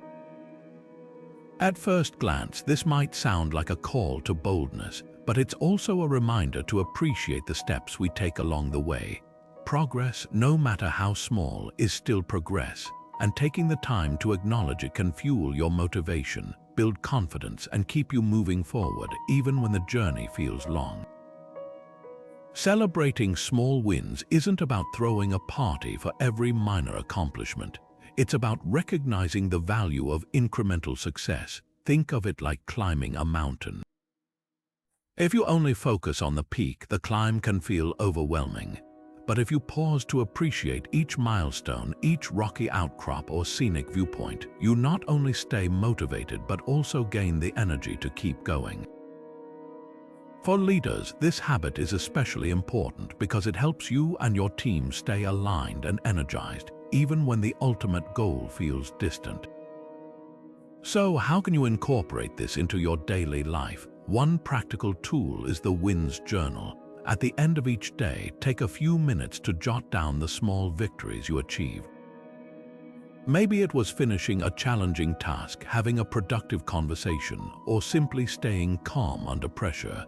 The key is to focus on what went well, no matter how minor it might seem. Over time, this practice trains your mind to notice and appreciate progress, creating a positive feedback loop that fuels motivation and resilience. Consider the example of a leader navigating a long-term project. Without acknowledging the small wins along the way, the team might feel discouraged by the sheer scale of the work. But by celebrating milestones, whether it's completing a phase, solving a problem, or simply maintaining momentum, the leader keeps morale high and the team engaged. This approach doesn't just boost productivity, it fosters a culture of appreciation and shared success. Now, here's a question to reflect on. What small win can you celebrate today? Maybe it's making progress on a goal, overcoming a personal challenge, or simply showing up with intention. Whatever it is, take a moment to acknowledge it. Because when you celebrate the small wins, you're not just recognizing progress, you're building the momentum to achieve even greater things. The beauty of this habit lies in its simplicity. It doesn't require grand gestures or elaborate plans. It just asks you to pause, reflect, and appreciate the steps you're taking. And in the demanding world of leadership, this kind of mindful celebration isn't just a nice to have, it's a must-have. So, what will you celebrate today, and how might this small act of recognition transform the way you lead in life? Leadership, like life, thrives on balance. Marcus Aurelius once wrote, "Nothing has such power to broaden the mind as the ability to investigate systematically and truly all that comes under thy observation in life." At first glance, this might seem like a call to curiosity, but it's also a reminder to approach life with equilibrium, balancing ambition with rest, focus with flexibility, and work with life. For Stoic leaders, balance isn't just a luxury, it's a necessity. It's the foundation of sustainable leadership, ensuring you can lead effectively without sacrificing your well-being or relationships. Balance isn't about splitting your time evenly between every demand. It's about aligning your energy with what matters most. Think of it like a tightrope walker. Their success isn't just about moving forward, it's about maintaining poise, adjusting as needed, and staying steady even when the winds of life try to knock them off course. For leaders, this means finding harmony between professional responsibilities and personal needs, so you can lead with clarity and resilience over the long term. Take the example of former PepsiCo CEO Indra Nooyi, who famously balanced her demanding career with her role as a mother and wife. Nooyi didn't just excel in the boardroom, she also made it a priority to be present for her family, even if it meant late night calls or early mornings. Her ability to integrate her personal and professional lives rather than compartmentalizing them allowed her to lead with authenticity and purpose. Nooyi's story shows us that balance isn't about perfection, it's about intentionality. So how can you create more balance in your own life? Start by assessing where your energy is going. Are you overcommitting at work, leaving little room for rest or relationships? Or are you neglecting your professional goals in favor of personal pursuits? Balance isn't a one-size-fits-all formula. It's about finding what works for you. One practical step is to set boundaries, like designating specific times for work and rest, and stick to them. Another is to prioritize self-care, whether it's through exercise, hobbies, or simply unplugging from technology. But balance isn't just about time management, it's also a mindset. It's about recognizing that you can't pour from an empty cup, and that taking care of yourself isn't selfish, it's essential. When you lead with balance, you're not just protecting your own well-being, you're setting an example for others to do the same. Here's a question to reflect on. What's one small change you can make today to bring more balance into your life? Maybe it's carving out time for a morning walk, saying no to an unnecessary commitment, or simply pausing to breathe during a hectic day. The key is to start small and build from there. Balance isn't just a habit, it's a way of living. When you approach leadership with equilibrium, you create the space to lead with intention, energy, and authenticity. And in a world that often glorifies burnout, this quiet act of self-care is a revolutionary choice, one that transforms not just how you lead, but how you live. Leadership is not a solo journey, and one of the most powerful habits you can cultivate is seeking mentorship. Even the most accomplished leaders understand that growth doesn't happen in isolation. It's fueled by the wisdom, experience, and guidance of others. Epictetus, the Stoic philosopher, once said, "If you want to improve, be content to be thought foolish and stupid." What he's pointing to here is the humility required to admit you don't have all the answers and to actively seek out those who can help you learn. Mentorship isn't a sign of weakness, it's a mark of wisdom, a recognition that learning from others accelerates your growth in ways you couldn't achieve alone. Think about it, mentorship is like having a compass in uncharted territory. A mentor can help you navigate challenges, avoid common pitfalls, and see opportunities you might have missed. They've walked the path before you, and their insights can save you time, energy, and frustration. Whether it's a seasoned executive, a trusted colleague, or even a peer who excels in an area you're working on, a mentor offers perspective that can transform your leadership journey. So how do you find the right mentor? Start by identifying your growth areas. Are you looking to improve your decision-making, communication, or strategic thinking? Once you've pinpointed what you want to develop, seek out someone who embodies those qualities. It doesn't have to be a formal arrangement. Mentorship can happen through casual conversations, regular check-ins, or even observing someone from a distance. The key is to approach the relationship with openness and a genuine desire to learn. Consider the example of Oprah Winfrey, who credits much of her success to the guidance of mentors like Maya Angelou.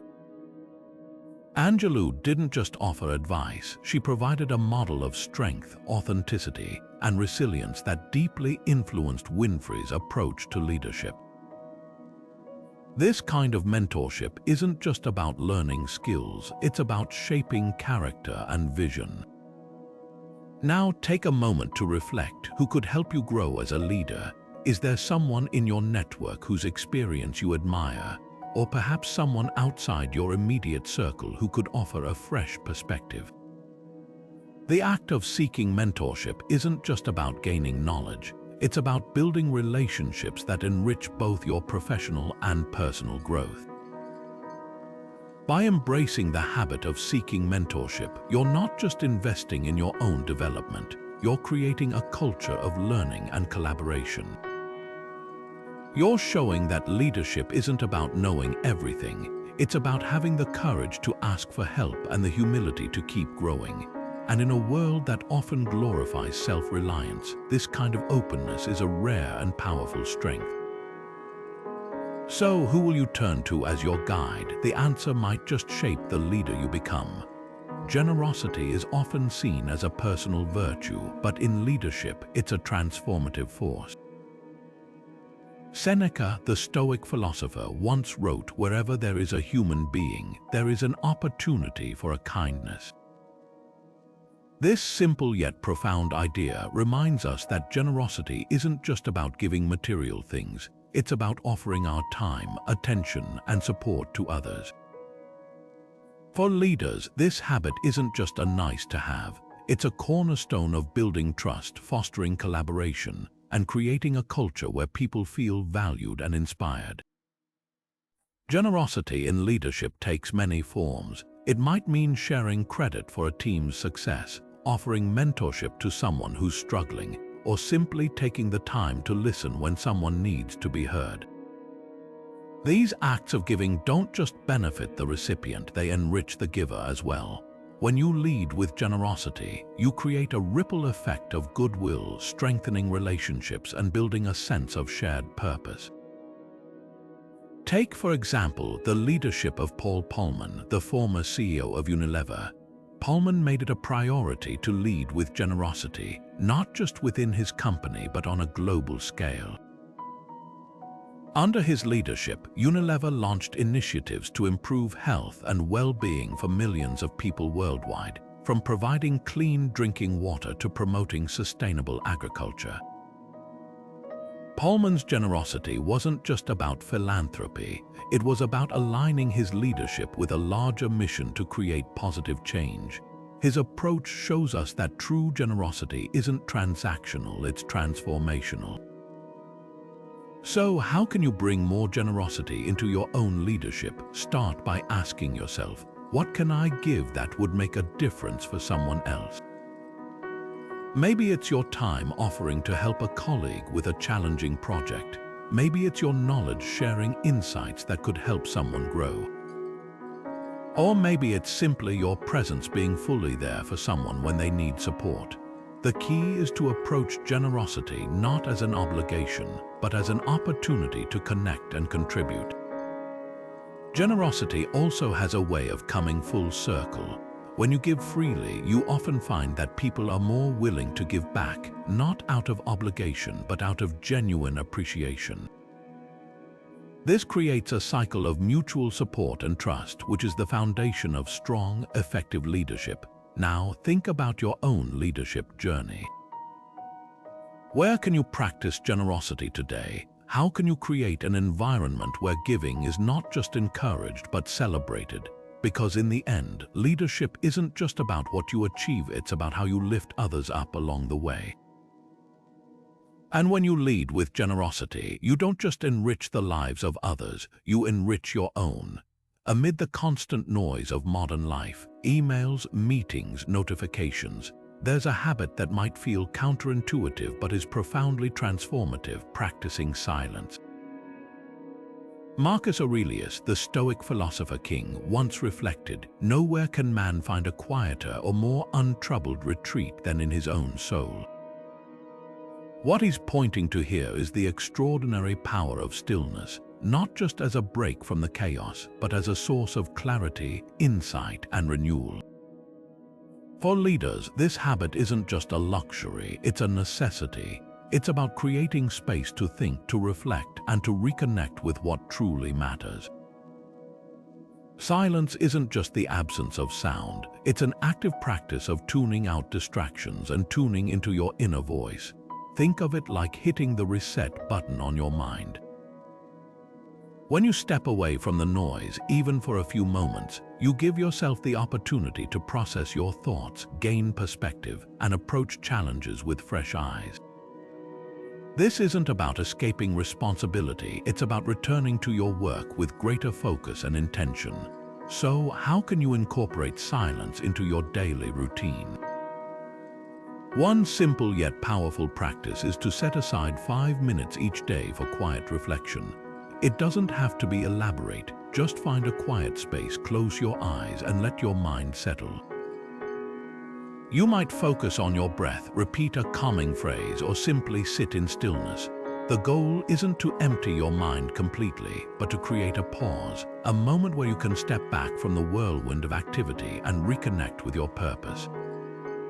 Consider the example of a leader facing a high-stakes decision. Without silence, they might react impulsively, swayed by emotions or external pressures.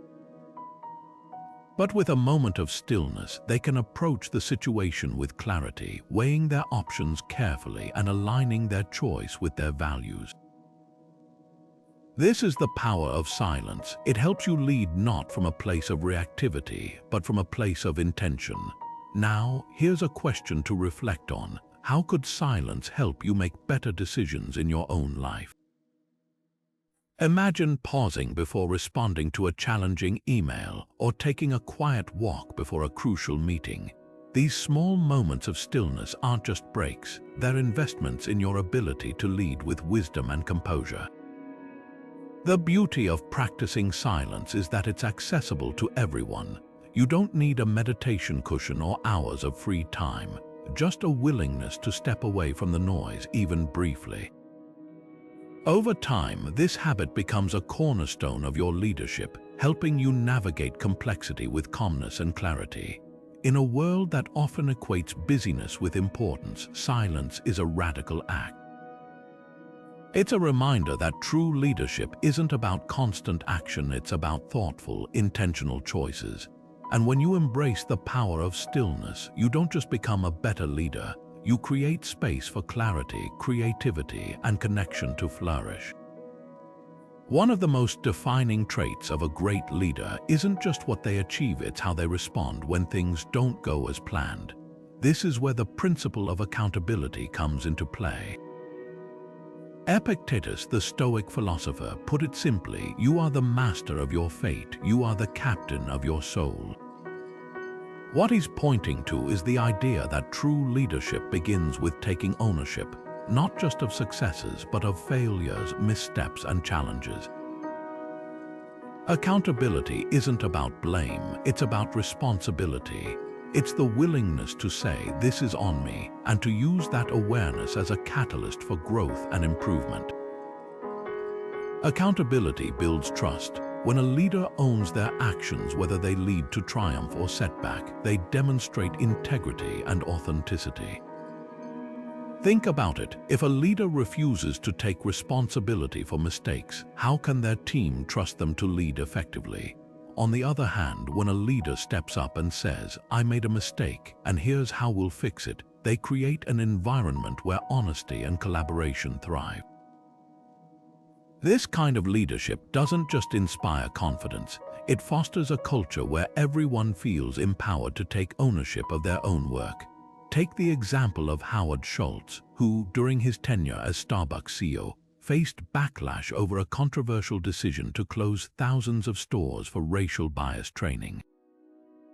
While the decision was met with mixed reactions, Schultz didn't shy away from accountability. He acknowledged the issue, took decisive action, and used the moment as an opportunity to drive meaningful change within the company. By owning the situation, Schultz didn't just protect Starbucks' reputation, he reinforced his leadership as one rooted in responsibility and care. So, how can you embody accountability in your own leadership? Start by reflecting on where you might be avoiding responsibility. Is there a situation where you've blamed external factors instead of looking inward? Or perhaps a moment where you could have taken ownership but chose to stay silent. Accountability isn't about perfection, it's about progress. It's about recognizing that every decision, every action, and every outcome is a chance to lead with integrity. Here's a question to consider. Where can you take greater responsibility in your leadership? Maybe it's in how you handle feedback, how you respond to setbacks, or even how you support your team during challenging times. The truth is, accountability isn't just a leadership skill, it's a mindset.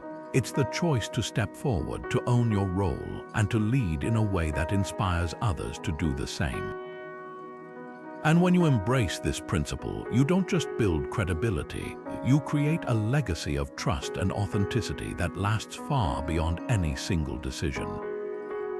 Imagine a sculptor meticulously chiseling away at a block of marble, refining each detail until the masterpiece emerges. This relentless pursuit of perfection isn't just an artistic endeavor, it's a Stoic ideal. Seneca, the Roman philosopher, once wrote, "As long as you live, keep learning how to live." At its core, this statement captures the essence of continuous improvement, the habit of striving for excellence, not as a destination but as a lifelong journey. For Stoic leaders, this mindset is more than a strategy. It's a way of being, a commitment to growth that transforms challenges into stepping stones and small wins into lasting progress. Continuous improvement isn't about chasing perfection or setting unattainable standards. It's about embracing the idea that there's always room to grow, to refine, and to evolve. Think of it like sharpening a blade. With each stroke of the whetstone, the edge becomes keener, more effective. In leadership, this means constantly seeking ways to enhance your skills, deepen your understanding, and align your actions with your values. It's about recognizing that every experience, whether a success or a setback, holds a lesson if you're willing to look for it. So, how can you put this into practice? Start by setting incremental goals. Instead of aiming for sweeping changes overnight, focus on small, achievable steps. For example, if you're looking to improve your communication skills, you might start by practicing active listening in one conversation each day. Over time, these small improvements compound, leading to significant growth. The Stoics believed that mastery isn't a single act, it's the result of consistent effort and mindful reflection. Consider the example of a leader who commits to continuous improvement. They might begin each week by identifying one area to focus on, perhaps improving their decision-making process or fostering better collaboration within their team. By breaking down their goals into manageable steps, they create a framework for steady progress, ensuring that growth becomes a natural part of their routine. Now, here's a question to reflect on. What's one area where you can improve today? It doesn't have to be a monumental shift. It could be as simple as refining your morning routine, practicing patience in a challenging situation, or seeking feedback from a colleague. The key is to approach this habit with curiosity and openness, recognizing that every step forward, no matter how small, is a step toward becoming the leader you aspire to be. The beauty of continuous improvement is that it's not just about personal growth, it's about creating a ripple effect. When you commit to learning and evolving, you inspire those around you to do the same. You become a leader who doesn't just achieve results, but who fosters a culture of curiosity, resilience, and shared progress. And in the end, isn't that what true leadership is all about? Now, let's turn our attention to a concept that transcends the daily grind of leadership and speaks to something far greater: legacy. Marcus Aurelius, the Stoic emperor, once reflected, "What we do now echoes in eternity." This powerful idea reminds us that leadership isn't just about the here and now. It's about the enduring impact of our actions, the mark we leave on the world, and the values we pass on to those who follow. Legacy is the thread that connects our present efforts to the future, guiding us to lead with purpose and intention, even when the immediate rewards aren't visible. At its core, legacy is about long-term thinking. It's the ability to see beyond the quarterly goals, the annual reviews, and the day-to-day challenges and ask yourself, what will remain when I'm no longer here? How will my actions shape the lives of others, the culture of my team, or the direction of my organization? For Stoic leaders, this mindset isn't just aspirational, it's practical. It helps you make decisions that align with your deepest values, even when the easier path might promise short-term gains. consider the example of Martin Luther King Jr., a leader whose legacy continues to inspire generations. King didn't just fight for civil rights, he envisioned a future defined by equality, justice, and unity. His famous "I Have a Dream" speech wasn't just a call to action, it was a blueprint for the kind of world he hoped to leave behind. King's focus on legacy allowed him to lead with courage and conviction, even in the face of immense adversity. His story shows us that when you lead with a long-term vision, your impact can extend far beyond your lifetime. So, how can you begin to think about your own legacy as a leader? Start by asking yourself, what values do I want to embody? What kind of culture do I want to cultivate within my team or organization? And most importantly, how can I ensure that my actions today contribute to a better tomorrow?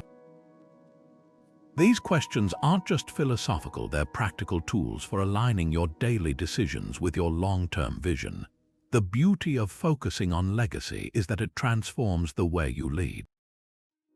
When you think about the long-term consequences of your actions, you're less likely to make impulsive decisions or prioritize short-term wins at the expense of lasting impact.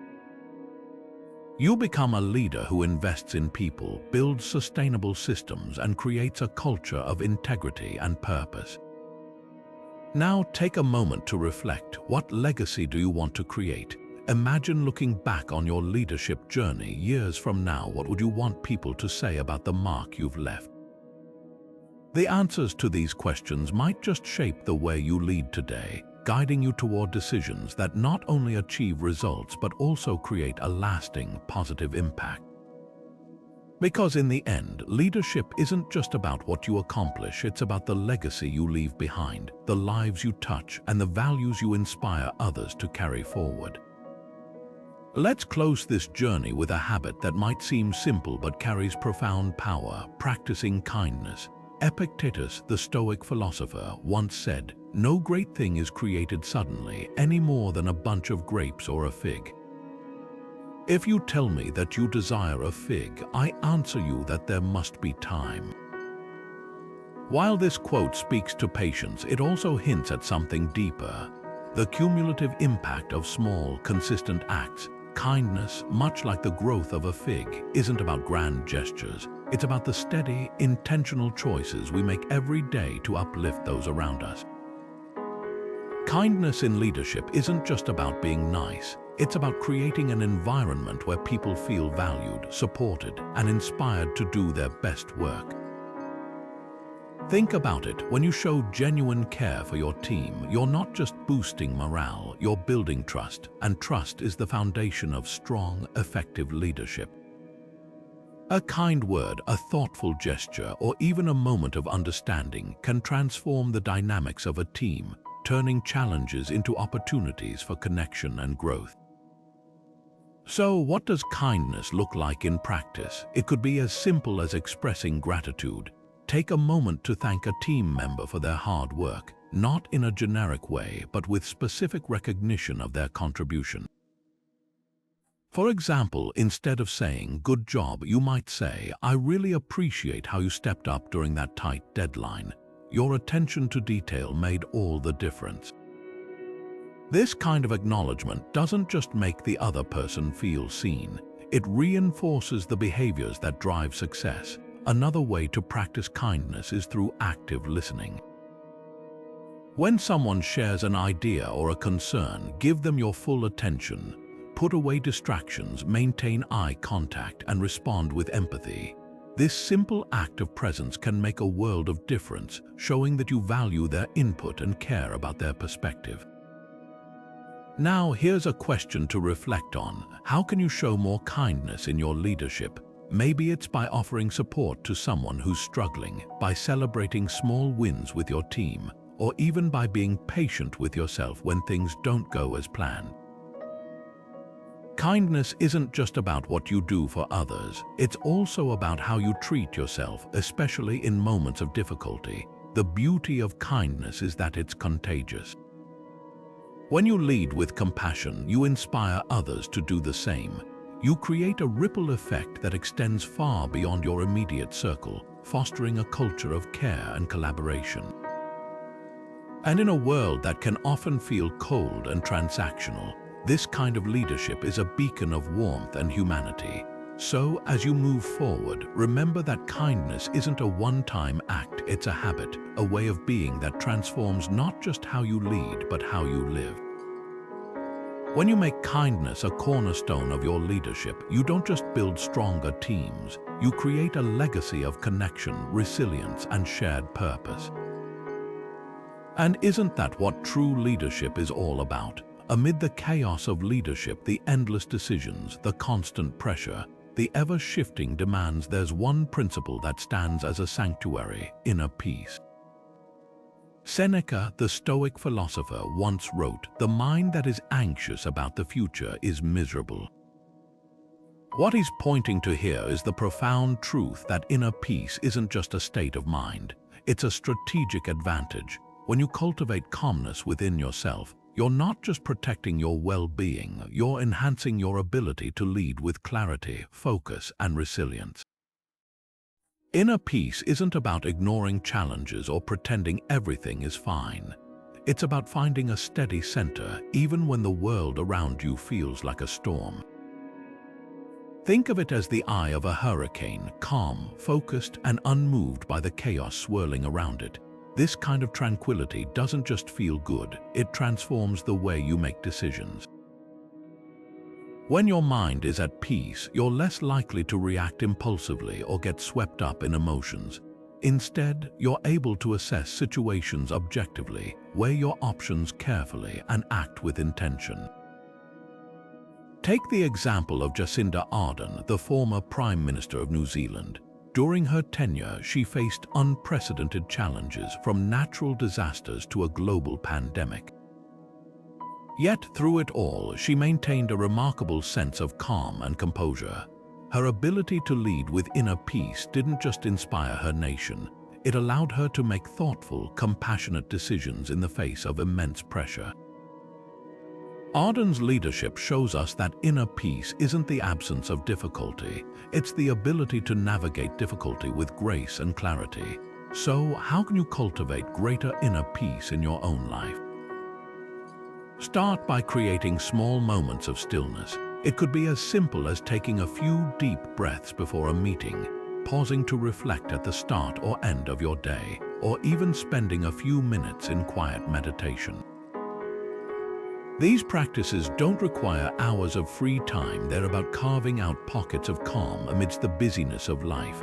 Another powerful tool is perspective. When you feel overwhelmed, ask yourself, will this matter in a week, a month, or a year? Often, the things that seem urgent in the moment lose their weight when viewed through a broader lens. This shift in perspective can help you approach challenges with greater calm and focus, knowing that most storms are temporary. Inner peace isn't just a personal benefit, it's a gift to those you lead.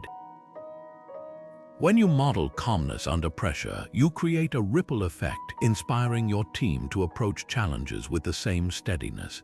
It's a quiet strength that doesn't just improve decision-making, it builds trust, fosters collaboration, and creates an environment where everyone can thrive. Now, here's a question to reflect on. What's one small step you can take today to cultivate more inner peace? Maybe it's setting aside time for reflection, practicing mindfulness, or simply reminding yourself to breathe during moments of stress.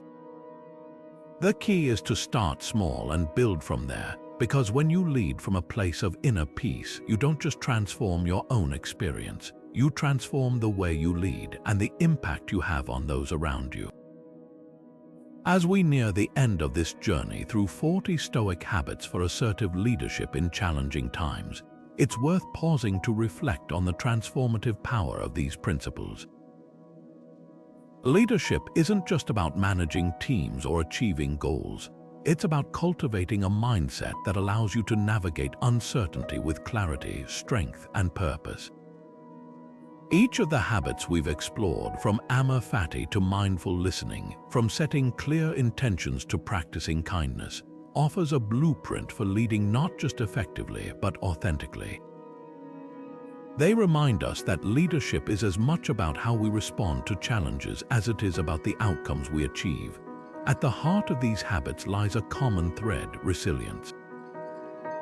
Resilience isn't just about bouncing back. It's about growing stronger through adversity, embracing every obstacle as an opportunity to learn and evolve. It's about staying present, fully engaged in the moment, whether you're making a critical decision or listening to a team member's concerns. And above all, it's about virtue, aligning your actions with principles of integrity, wisdom, and justice, even when the easier path might tempt you to compromise. Marcus Aurelius, the philosopher king, once wrote, "You have power over your mind, not outside events. Realize this and you will find strength." This simple yet profound truth encapsulates the essence of Stoic leadership. It's not about controlling the uncontrollable. It's about mastering your response, your mindset, and your actions. When you embrace this philosophy, you unlock a reservoir of inner strength that allows you to lead with confidence, even in the most turbulent times. So, as you reflect on these 40 habits, consider which ones resonate most with you. Is it the quiet power of cognitive detachment, helping you stay calm under pressure? Or perhaps the grounding practice of daily Stoic journaling, allowing you to process your thoughts and align with your values? Maybe it's the courage of Memento Mori, reminding you to live and lead with intention, knowing that every moment is a gift. Whatever it is, take that first step. Start small, but start today. Leadership isn't about perfection, it's about progress. And now I'd love to hear from you. Which of these Stoic habits stood out most? How do you see yourself applying them in your own leadership journey? Share your thoughts in the comments below. I'd love to continue this conversation with you. And if you found this video helpful, don't forget to subscribe and hit that notification bell for more insights on Stoicism, leadership, and personal growth. Remember, leadership isn't just about what you do, it's about who you become in the process. By embracing these Stoic habits, you're not just becoming a better leader, you're becoming a better version of yourself. So take that first step and let's walk this path together. Thank you for watching, and as always,